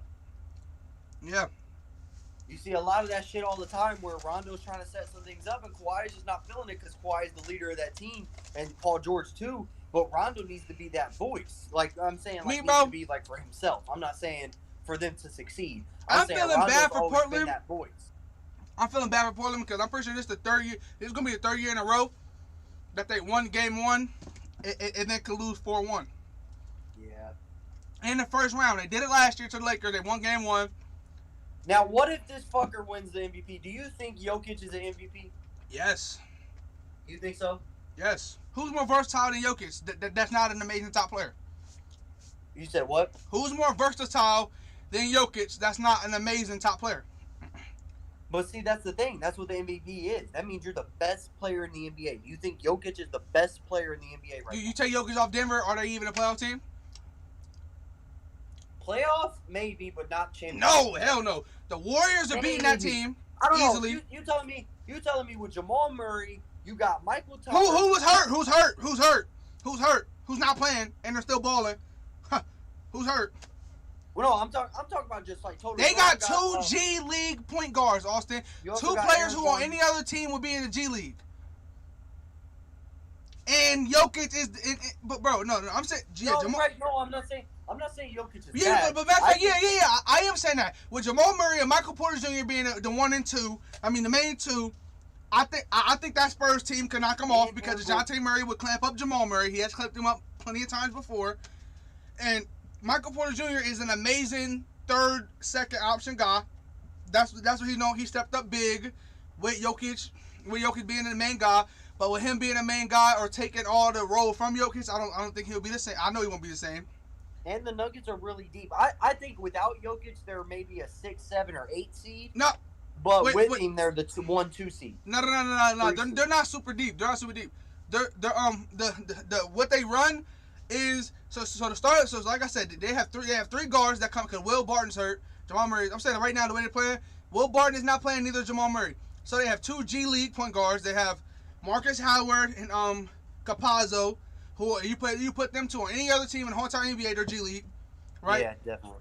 So those two. Then they have Monte Morris, right? And then after him, they got and then the starters obviously. So they got Paul Millsap, Michael Porter Jr.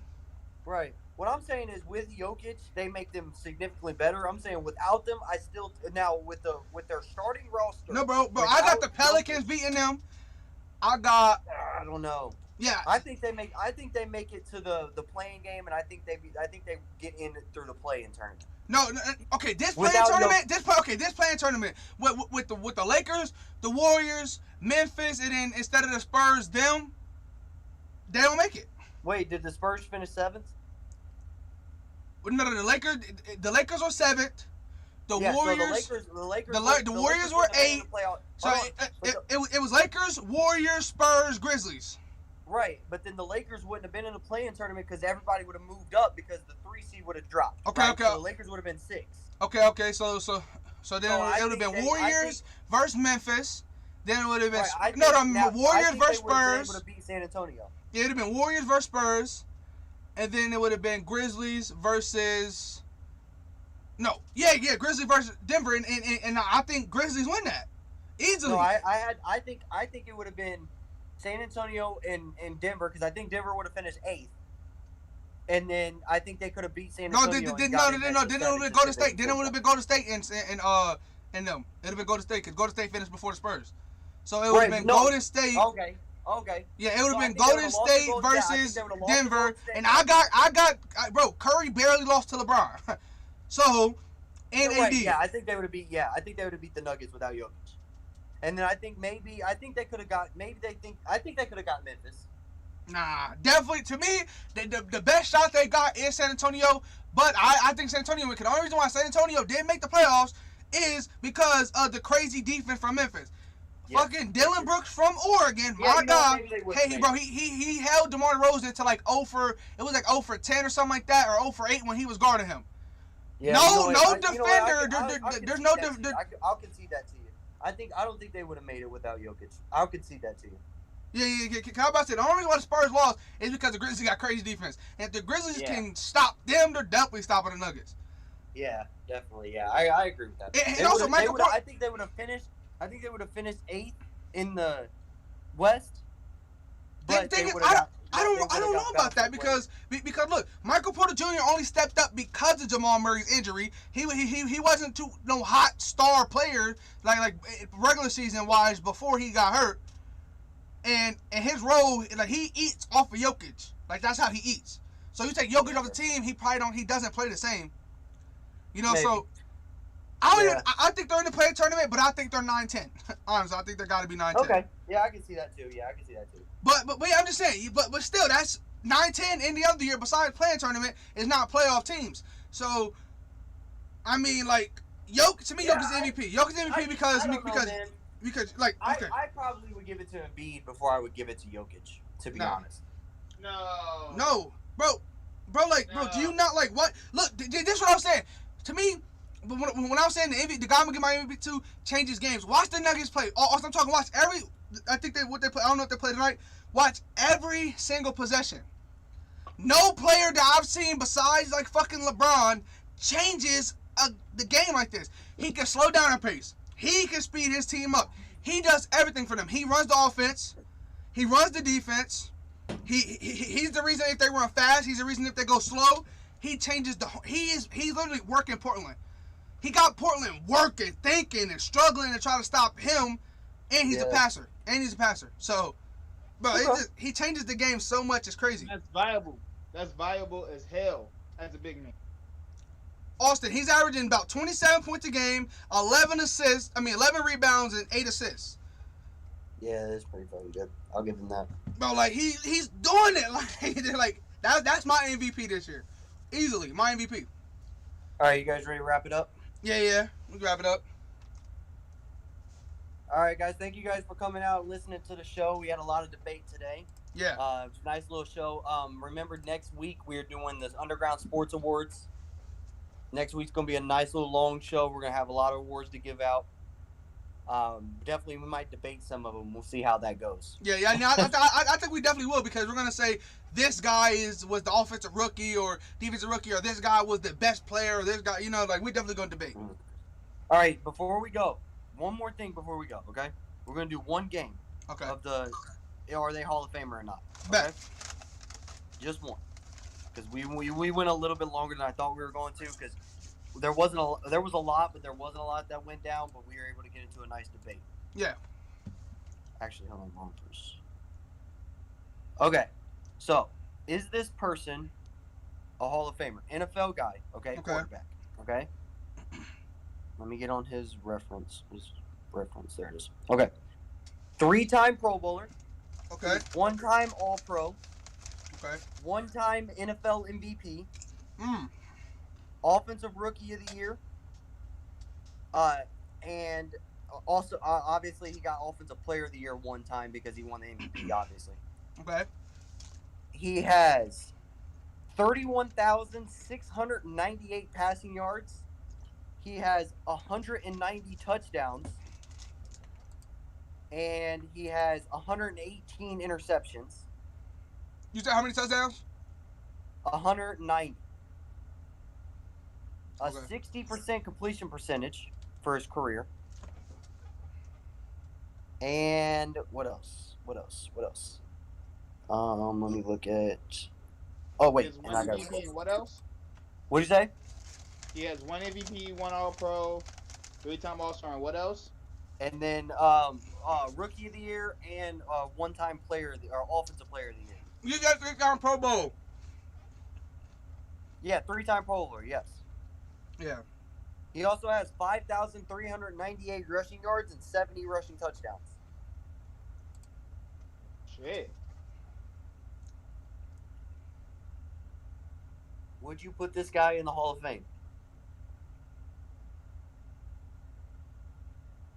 Is that your creative player on Madden? You said, is this my created player on Madden? Yeah. No, it is not. I would.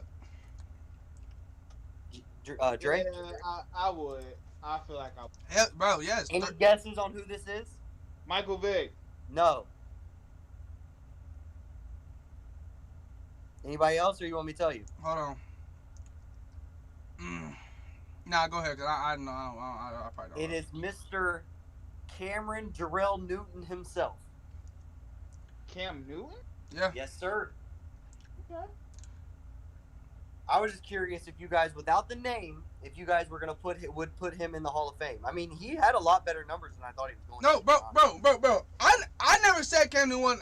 Cam Newton is a Hall of Famer because he had a great career. But now in the NFL, I'm not too high. The crazy thing is, he did all this. He's only played for 10 years. Yeah, bro. That's Y'all know Carolina Cam Newton was one of my favorite players in the whole NFL. Mm-hmm. So yeah, I love him, but now I'm just like, I'm not as high on him now, But hey, we gotta see. All these damn kids awkwardly dabbing and hitting the Superman. Yeah. The Superman was a dope ass celebration when he came up with that. That was dope as fuck. Dwayne Wade said he took it from him. Yeah. Nah, he took that from Shaq. Fuck you. Well, not the name. I'm the celebration, not the name. Now, no, because remember Dwayne Wade used to do that.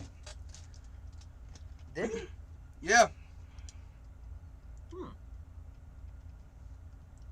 Oh no, I had a basketball one, but I forgot who it was now. By this point, Cam Newton had a real tough career.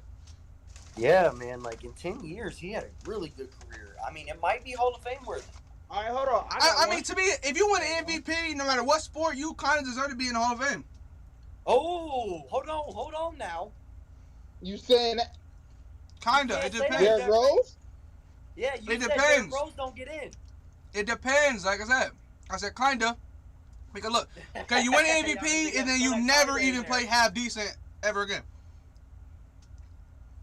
I don't know, Derrick Rose. I put Derrick Rose in the Hall of Fame. Because Derrick Rose nobody hates Derrick Rose. He's one of those, he's one of those most beloved. There's no hate on his name.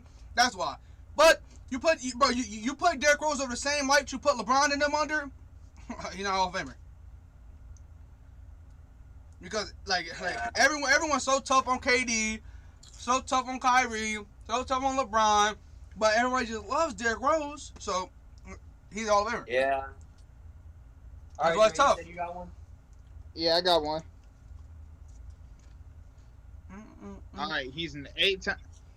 What He's sport an is this? 8-time All-Star. Okay. NBA. Okay. 8-time All-Star. 2-time All-NBA. He won Rookie of the Year, and he's an All-Rookie team. That's all the hardware he has. Oh, okay. For his career, he averaged 16.7 points. Hold on. I'm trying to make sure I get it. That's pretty good. Well, it's Yeah. all right. 4.3 rebounds, 3.1 assists, 1 steal, and 0.6 block. So read the accolades one more time.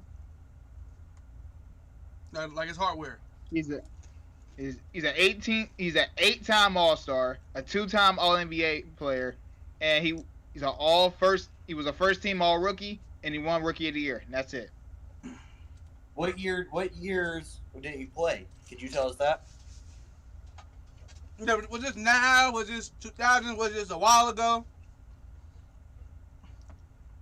He played from the 90s to... I can't really say that because then it gives it away. Okay. So he basically played in the 2000s, 90s era, right? Yeah. Okay. I mean, hey, I don't know. How many years did he play total? Yeah, 22. Oh. God damn. Yeah, I mean, 16 points over 22 years is not bad. That's actually good. Yeah, I think I'd put him in. He might not be first ballot, but I think he's a Hall of Famer. Yeah. All right. Y'all have a guess who it is? Nah. Is it Vince Carter? Yeah, Vince Carter. Yeah, I figured it was Vince Carter. When he said Rookie of the Year, and then he said 22 years, that was the first thing that popped in my head. He did play a long time, though. 22 years. No, but think about if he would retire early, bro. His averages would have been way better because he played a long time without even getting a bucket. All right, we got one more, and then I'm done. This one's gonna be a little interesting to see. Okay.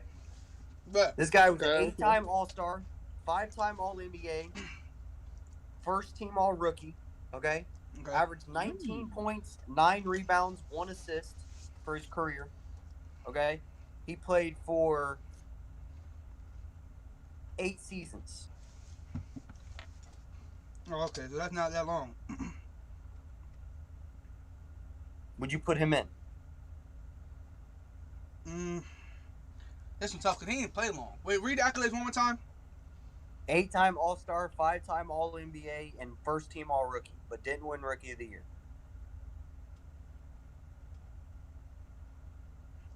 So he didn't win the championships. Not that okay. I mean, I don't know. It's tough because he didn't play a long career, but 19 points is good. But I don't know, Dre. What you think?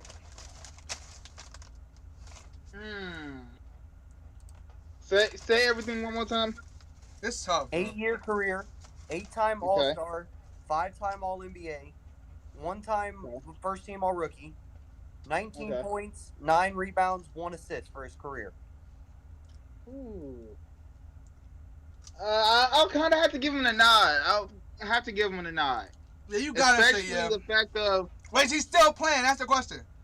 No, he is not still playing. Oh shit! So he just played 8 I would have to give him a nod just because of the fact of, even though it's 8 years, in those 8 years he produced.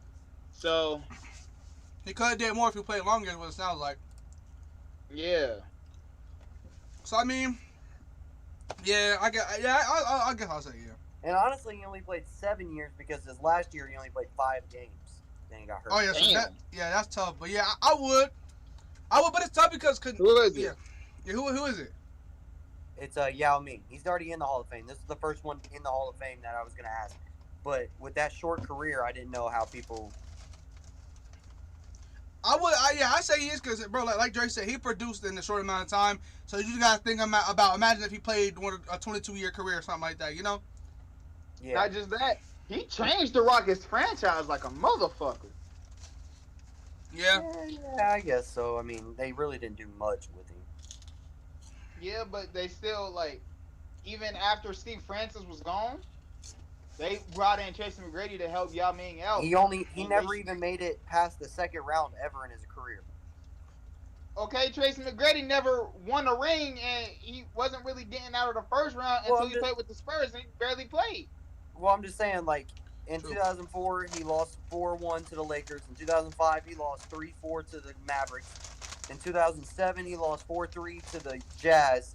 And then in 2009, he won 4-2 against Portland, but then lost 4-3 into the Lakers. So he never made it. He's 1-4 in his playoff career series, and he's only made it to the second round once, and he lost in 7 games. Yeah, that's tough. Right, that's tough, but he still made it out the first round. He still went to the playoffs. I mean, that's true. He did go to the playoffs. I will give him that. How many people can say that? Bro, he averaged 19 points per game. Like, Yeah, for his career, yeah. he got buckets, so. Yeah. Right. All right, not thank just you guys that. for coming out. We played our little game at the end. We're going to try and keep that up every once in a while. But thank everybody for watching who did watch, and we'll see you guys next week, man.